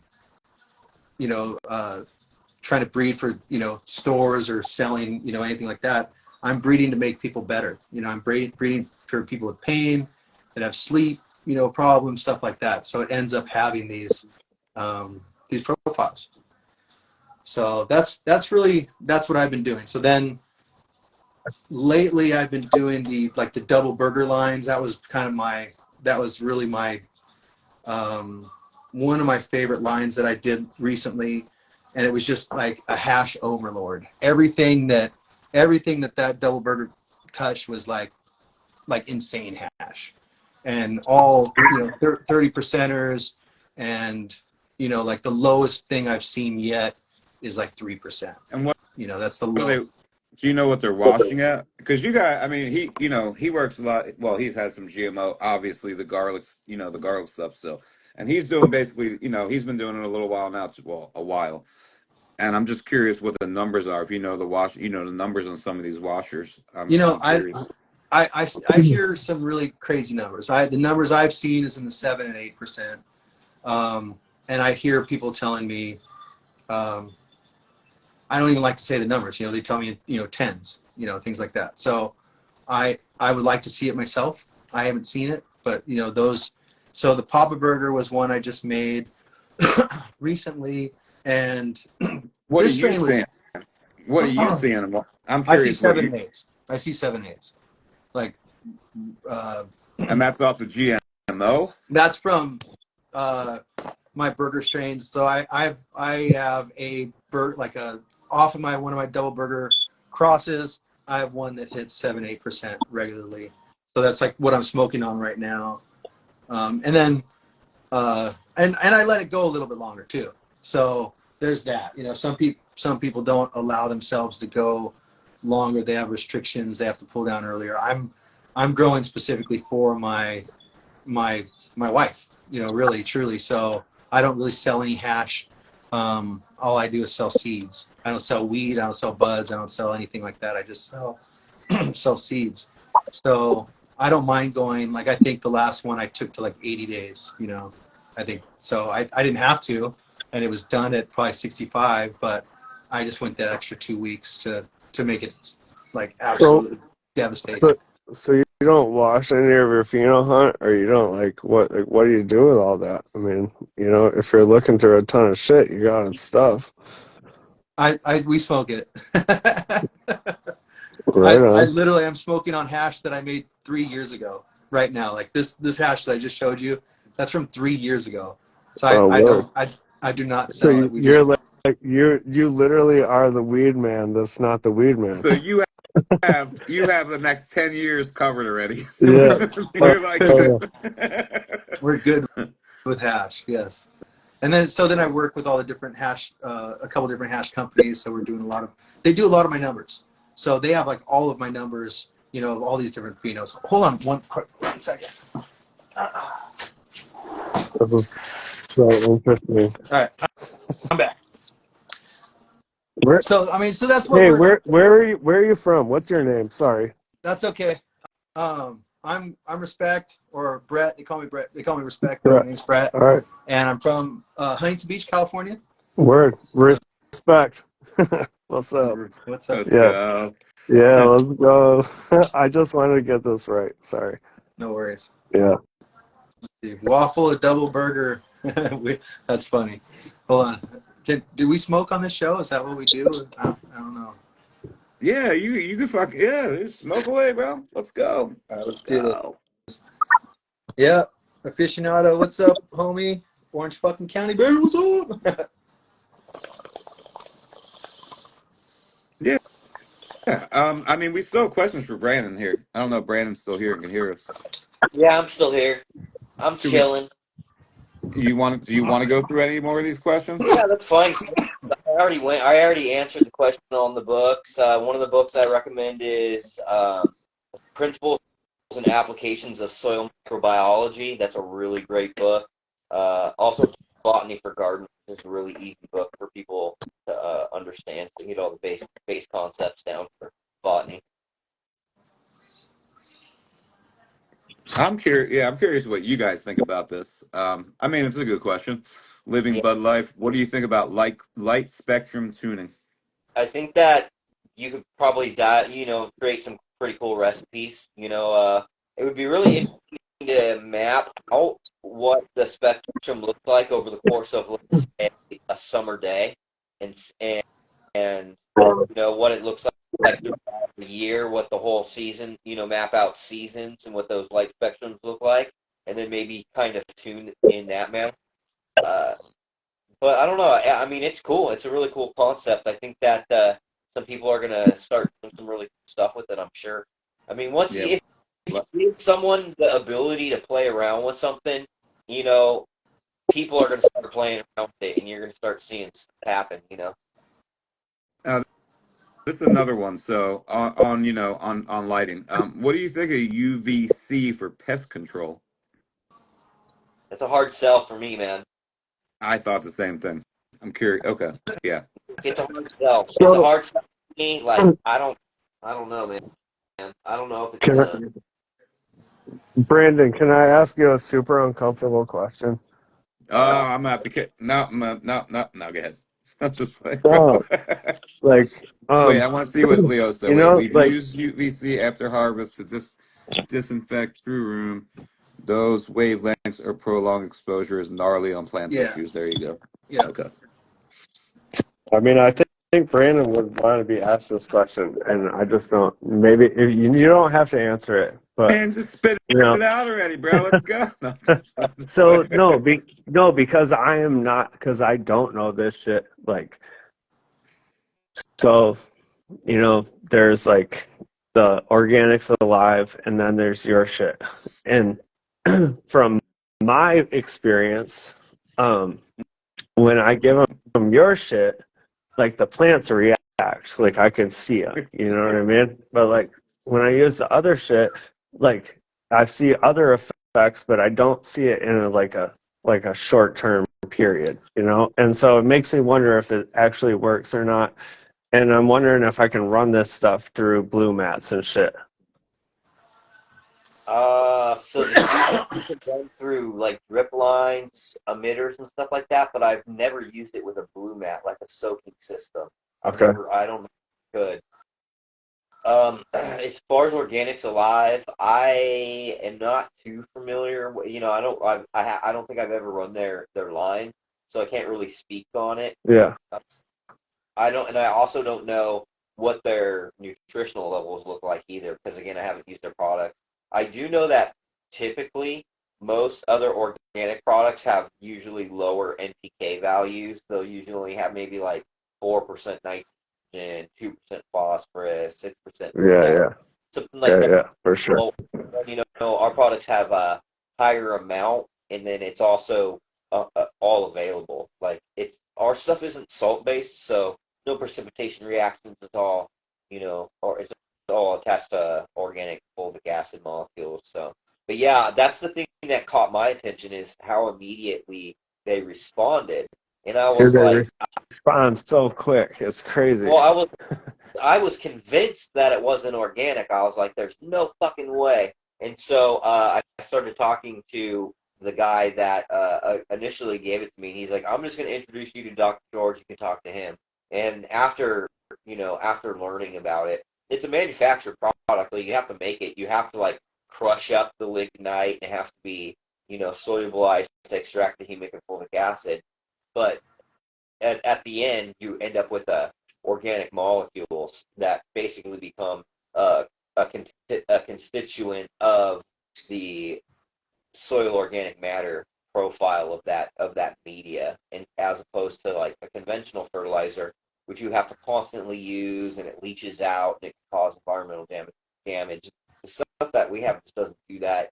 I think it just has a higher use efficiency than anything else on the market. That's why you see immediate results, and you don't have like Well, you don't that yeah, much.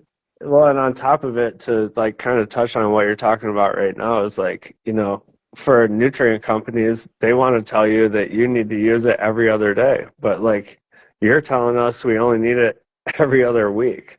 You know what I mean? And that's like a big thing Sometimes for me at least. It's like, oh, you're not trying to sell me something, you're actually giving me something that fucking works. And like why would you tell people to not get it for every 2 weeks, or they only have to use it every 2 weeks?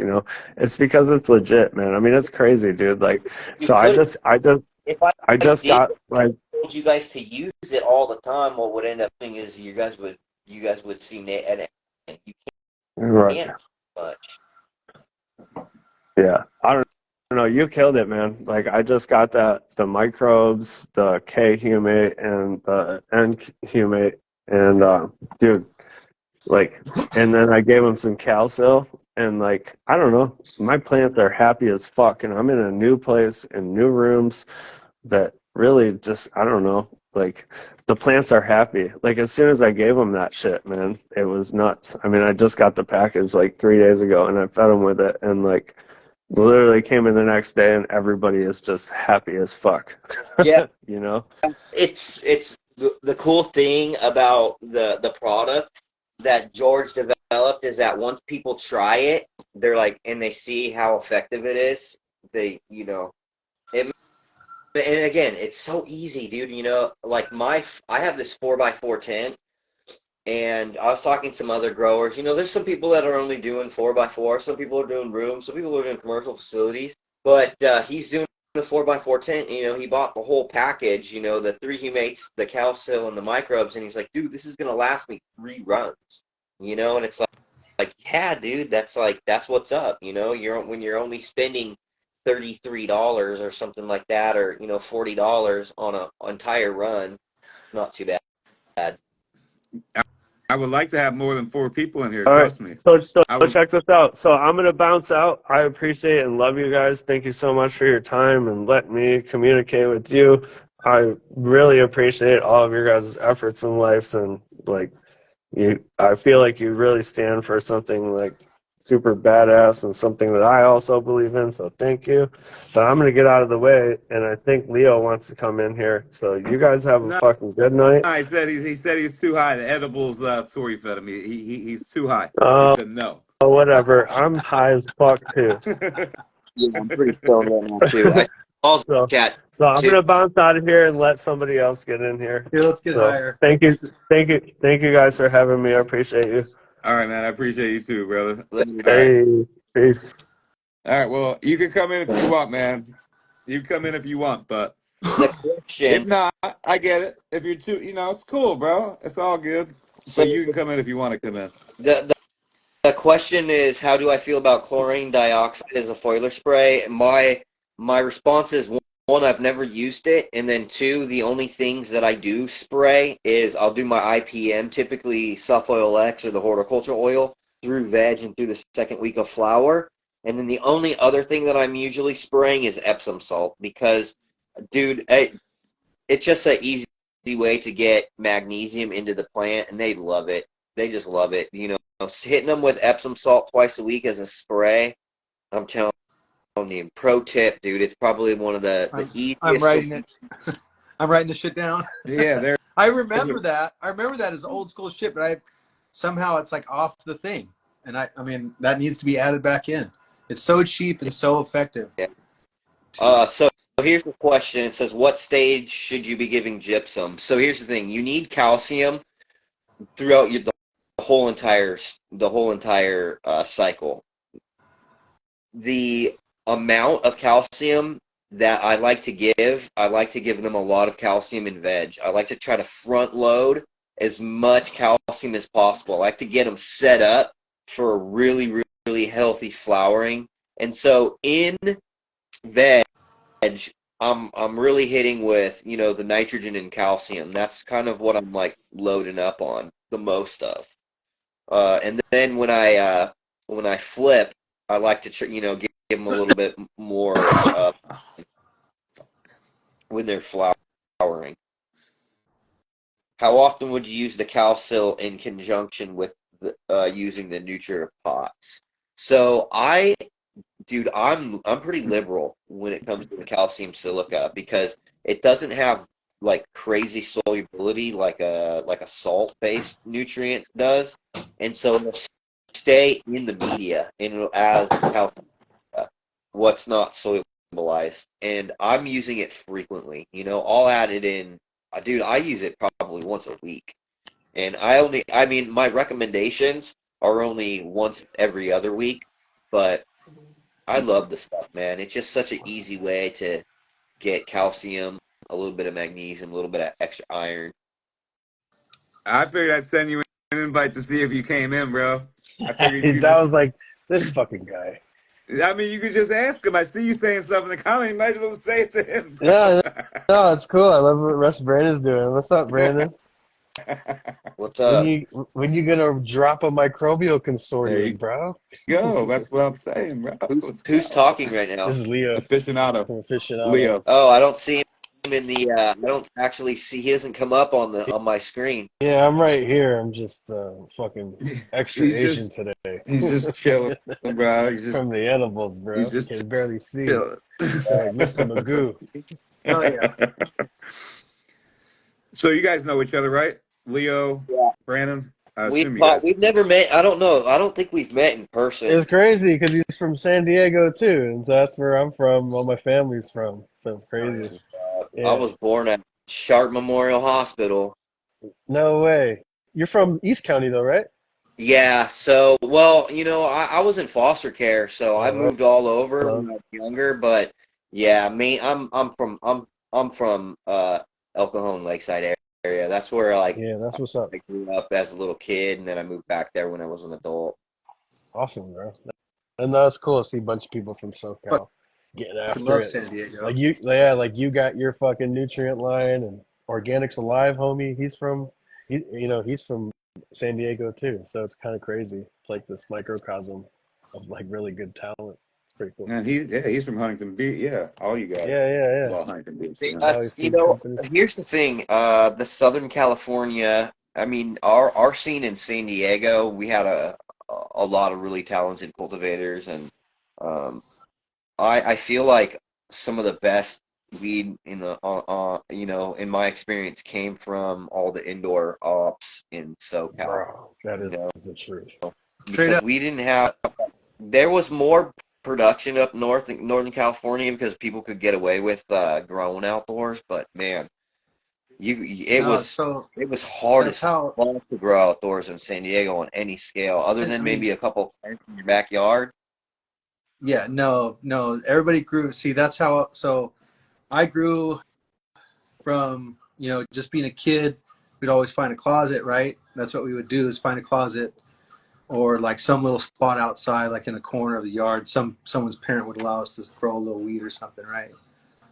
And then it was like I sold for these dudes who grew in, you know, what was the old way. It wasn't, you know, these big commercial grows. It wasn't warehouses. it was, and it might have been for some people, it wasn't for us. It was a bedroom or a garage, or like a detached garage in the backyard of like houses in Long Beach and Lakewood, Carson, those zones right there. So I ended up working for a crew of guys who were like, I don't know if you guys remember KNAC. Do you remember that KNAC radio station? It was an old hard rock radio station from Long Beach, and these dudes sold weed to like all the rock stars, right? And so then they started growing all the weed to sell. And so I was selling their weed because they had the best fucking weed around, like literally the best weed around. No one had better weed than these guys. And so we ended Is up. she in here, man? No, she's not in here. All right, sorry. No, but so we ended up, I ended up growing for these guys. They brought me in and taught me how to grow, and it was all indoor. And they grew the very, very best weed. They got the OG real early, which we ended up tracing through red line, Rojo. That's where the actual Respect OG came from. And so it was like that. You're 100% right, man. That weed, like nobody had better weed than that. Like that weed that was coming from those SoCal grows was some of the best weed ever. Yeah, old school SoCal grows had some of the most fire shit I've ever had. Yep. I agree. Yeah. Yep. Especially down in like when you went more south towards, Dago, Yep. And you weren't as much in the LA fold, you started seeing more people that were more about, specialty growing. It wasn't just about, the sterile media and salts, because, that's where I got my start, was in San Diego. And, that's where I met Mendo Mike, OG Mike. And, we were running a club in North Park, and, Which one? a lot of the Star of San Diego, right next to Ranchos, bro. It was right. Yeah. Because Hop, That's awesome. right, because Hopper and his partner, they were one of the first. That was like 15, 16 years ago. Yeah. That was like, I think it was 2008 when they had their shop, the Green Door. They were like one of the first in San Diego. Yeah, the Green Door. They were around there when Native Son was down. Remember Native Son? I do, man. I remember. It was.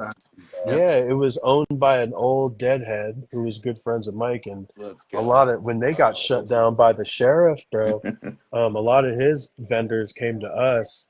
And they grew some of the most fire organic. Dude, I love the fucking San Diego community. Yeah, that community was so dope. That medical marijuana community, especially in those years, 2008, 2006, 2007, 2005, right? And then as it built through those years, it was just amazing. It was popping. Really, yeah, seriously. It was going up Balboa Park, getting twisted, going and Ocean Beach, all the hippies, like the hippie mafia. Yeah, that's where all my family's from. OB, Point Loma. Yeah. Right? Hippie thugs. You remember that? They used to come down from NorCal to come get weed and shit, or they bring down like weed, like cheap packs and shit, like from Eddie and stuff, dude. Fast Eddie? Is that who you're talking about? Eddie dude, I can't remember the name. Okay, there's a different way. They like Eddie left. Okay. But damn. They used to sport those hippie thug hats, and they used to used to hang out in OB. Yeah, I always see them at Winston's and shit. That's some old school shit, man. Those are the days. Someone's talking about Bull Rider, bro. Yep. I haven't heard that name in 10 years. Dude, I was at that Farmers Cup in San Diego. See, I love that thing, and the Farmers Cup is kind of almost has that vibe of that it just has the San Diego vibe. And so we were there, and some dude came up and was like, yeah, man, I'm the one that bred Bull Rider and blah, blah, blah, blah, blah. And I'm like, cool, dude. Like, I'm cool with everybody. I'm like, right on, man. That's awesome. Like, high five. And we talked for a little bit, and then he took off. And then I was sitting there with a bunch of people, and somebody said something about Bull Riders. I said, that's cool. I said, the guy that bred Bull Rider came by the booth, and he was like, everybody was like, what? They're like, fucking where? They're ready to kick someone's ass.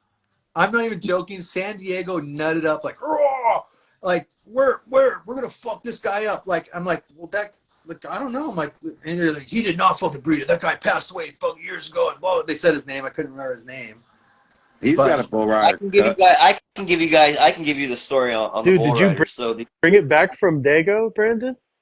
so so my buddy Harold is the one who Damn. actually did the Afghani bull rider, which more people are familiar with. The original bull rider was a cut. Nobody knows its origin. It was given to Rex and to Gerbo from Dago at the Lakeside Rodeo, and then Oh, no at the way. time, Hopper was partners Fuck yeah. with I Gerbo, like that. so they started to brand it as Bull Rider because they got it from the rodeo.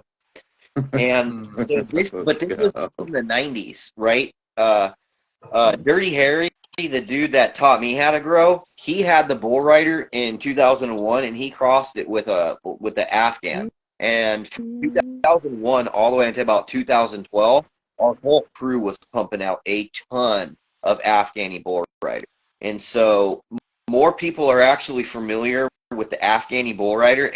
And then this happened too in 2006. Jeff Tech got a cut of that AB from our friend Mohead Red, who passed away a couple years ago. And then Jeff Tech took that cut to Canada. He hermed it out. He took those seeds, planted it, and then started calling it Bull Rider. So that Canadian Bull Rider brand is actually S1 of a cut of Afghani Bull Rider cut that he got from us, our crew. And then, but yeah, I still have Afghani Bull Rider. Yeah, that's awesome. Damn, that's crazy. Right now, John Green Bogey, he's gonna be crossing it. I gave it to him to do some because we're doing a collaboration, and then I also sent it back to San Diego to Sean Cron because he does a bunch of He's a good grower too. Sean Cron's the man. Yeah, he's a good grower. He's got the cut. He's got it. I've got it, and Green Bodie has it. You think Bodie's gonna cross that bull rider to his Northern Lights? Probably. That'd be so epic. That would be He's gonna cross it crazy. to his Hazy Girl first. Oh, nice.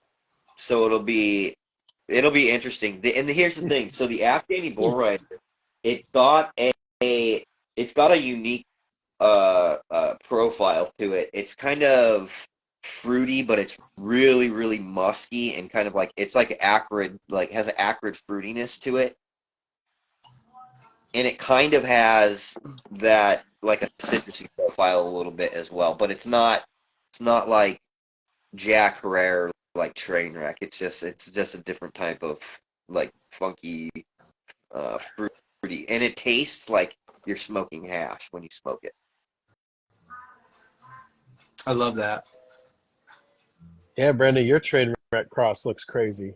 I always felt that Trainwreck was gonna kind of poke its head back into the fold Dude, any minute now, and then you came out with that shit was just fucking frosted up, bro. The Blueberry Train Mac is a favorite of because the two lines that I have is I have my BLR, which I've put on a bunch of stuff, but my Limarilla and my Blueberry Train Mac, those are the two lines that I consistently work. But people absolutely love the Blueberry Train Mac line, and if you get the right profile, it's this very sweet, creamy blueberry with this really acrid Trainwreck. And Trainwreck is, if you don't know what Trainwreck is, for the people that are listening, Wrecky.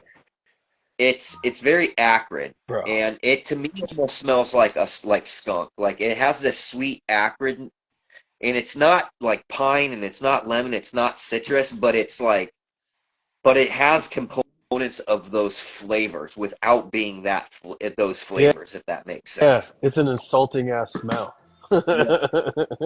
Yeah. It pervades through every cross too. Yeah, and the smoke. And here's the thing. So I have to work this line, man, and it's going to take a while to get to the F3 because I have to run through so many of the F2s because there's such a wide variance in it. But I'm seeing a lot of the blueberry. I'm getting a lot of the train wreck. The fucking high is fucking fantastic, you know, and that's one of the main things. Effects. Terps and effects, man. Let's So, go. Leo you spinning. know, all the stuff that I'm doing is all. It doesn't have any, you know, it doesn't have any real modern stuff in it. You know, it's all older stuff. Yeah, that's what people want now, man. You know, the old, the old, the old. Where can I get this? Northern Lights, Chem, sours like Leo. You know, working the sour lines. I'm like, Bro. I'm such a victim Hey, of. we should do a sour project. I've got some really good sours. Dude, I'm actually popping all my best sour shit this year. Like Let's in Yeah. go, 2 bro. weeks, it's going down, bro. Yeah, no, if you want to do a sour collab, that would be fucking awesome. I can only imagine the kind of sour gear that you're hoarding, bro. Like you've I've been in got the some game great for a stuff. minute. You You've know, been I have around. I have sour OG Kush. I've got my Limarilla, which is fucking nasty. It is so nasty, bro. It's like nothing else out there. It smells like chemical soap, and it kind of smells floral, but it's got this really acrid like sour lime peel. Have you noticed that in a lot of black lime crosses or the BLR crosses? Not black lime itself, but just the reserve. You get a lot. At least when I was popping a lot of seeds of that back when I was working with Jackson back in Yeah. 2013, 14. We were seeing a dominant, like this soapy, like almost like a cleaner smell in some of the progeny. Yeah, And and I actually tried. Yeah, cleaner will kind of sway. Sometimes it almost smells like ocean breeze for breeze, and then sometimes 100%. Yeah, like yeah, yeah. a floral soap, like something that you would be like washing your hands with. Almost like a fabric softener.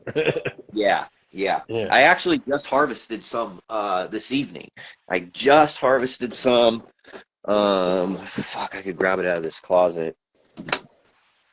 Actually, they're fucking hanging up. But dude, they're fucking nasty. They're nasty, and it's like the type of profile that if you touch it, you could smell it on your hands, you know, hours later.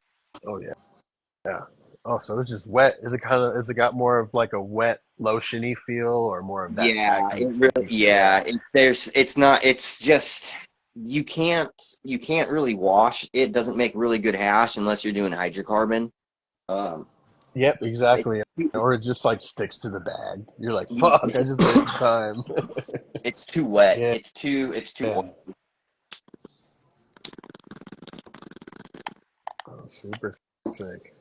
Well, All right. thanks for having me y'all on, hear it. guys. Yep. Y'all heard it here first. Y'all heard it here first. Aficionado. Brandon Russ. Oh, Coming yeah. soon. Hey, man, When we get those sours popped, I'll send you all the pictures of the males and the females, and then we're gonna reverse the males and I'll run do through all some my stuff, predicators on them. Let's see what I've been. Yeah, dude, it's go. going down. Oh yeah.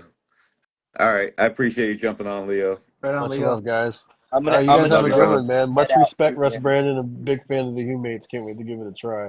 You're a fucking Yeah. wizard. So Did I mad send respect. Did I send you some already? No, I was I think I sent you. I don't know if I sent you my fucking I'm actually probably slipping pretty hard. I don't know if I sent you my address back No. because we've just like this week was the first week we finally were like being able to breathe after getting settled into Michigan. So now it's like all right, cool. Just reaching back out to people. So I'll hit you up in the DM right after I hop off, brother. All right, cool. I'll talk to you soon. All right, guys. Have a good night, guys. Much love to everybody out there. All right.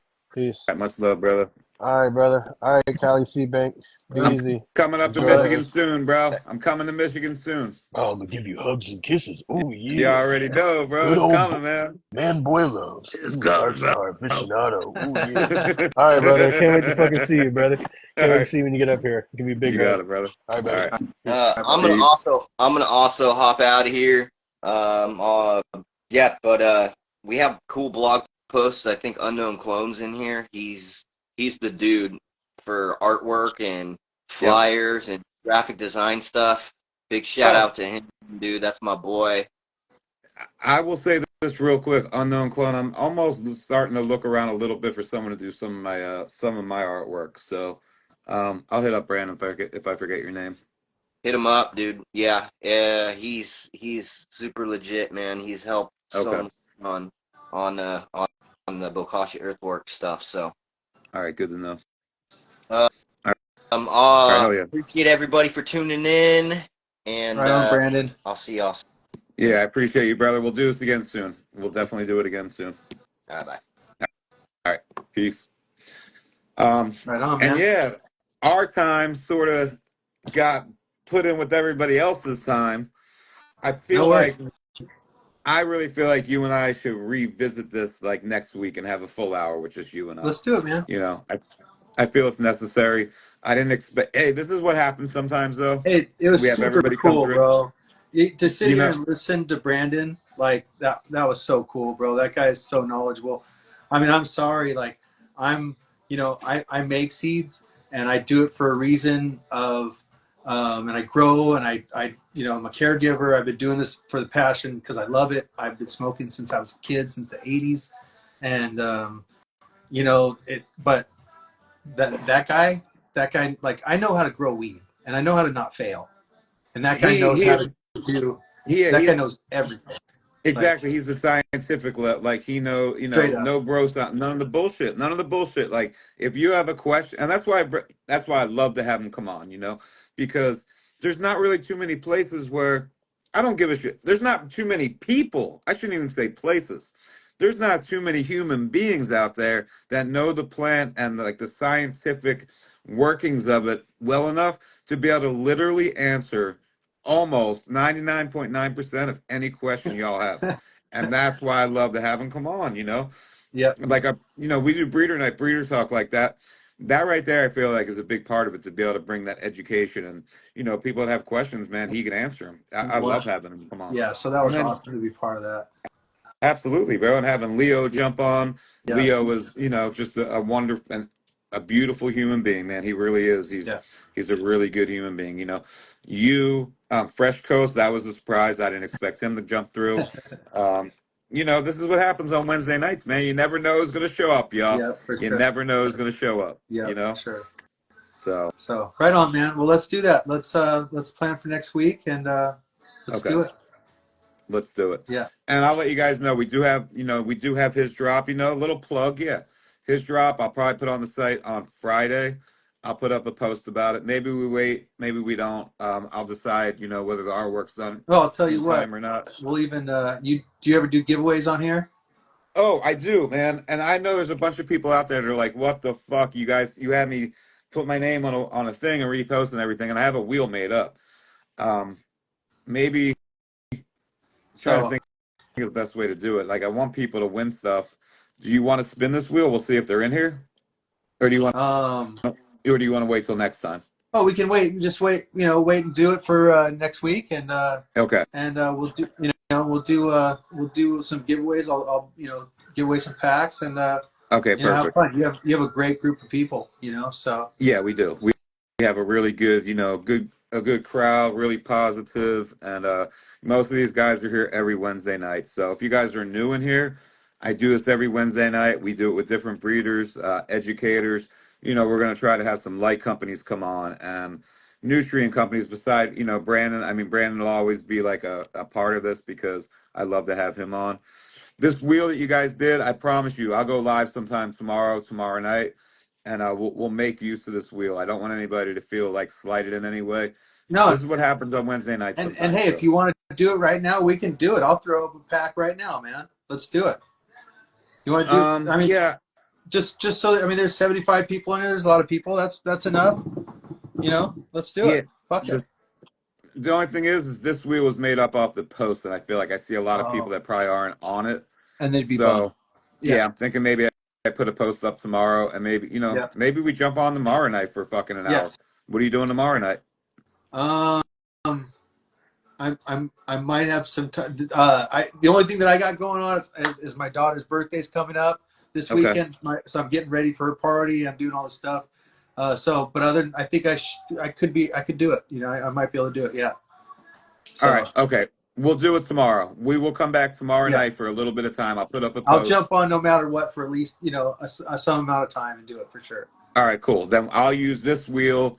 We'll use the names that are on it. I'll tell you guys. Yeah, we will do this tomorrow. We will do this tomorrow. I Cool. got you guys. Cool. What, you guys want me Right to on, brother. spin it once? I mean, I'll spin it once, man. But if they're not here, because I am trying to get off here. I've been here a while. Here, I'll show you guys the wheel. Yeah, let's see the wheel. Maybe they're here. So this is the wheel off the post. There's fucking 192 people on it. My girl types this out, to make sure everybody that does it is on it. So I'm gonna spin it one time, and then I'm gonna jump Well, off here, guys. If they're not here, all right. we'll make. Anybody that wins here, I'll send them out a pack of California Seed Bank gear, All right, let's go. and we'll No, I do it didn't again get. tomorrow. We'll do it again tomorrow. No, yeah. So far, I was on text with her at 11:11, bro. Kid Young. Oh, he's here. I think this dude is here. Kid Young King, are you here? I think I know that. I think he follows me too. Yep, there's He is Kid. here. He is here. I see him. Oh Congrats, wait, buddy. I think I you turned the follow. I wrong. think I've seen you in our things before. So congrats, brother. All right. Hey, if you don't, I think you follow me. But if you want to shoot me a email to support at californiaseedbank.com, we'll get you a sweet pack of something that you like. Yeah, we got you, brother. Congrats. All right. Cool. Perfect. All right, dude. Perfect. So we're also going to make use of the wheel tomorrow too. We're still going to come back. I felt like we might as well spin it once. You guys wanted to see the wheel. There was the No, wheel. let's do it. So much love. Right on, I brother. appreciate it. You have a great Yeah. night.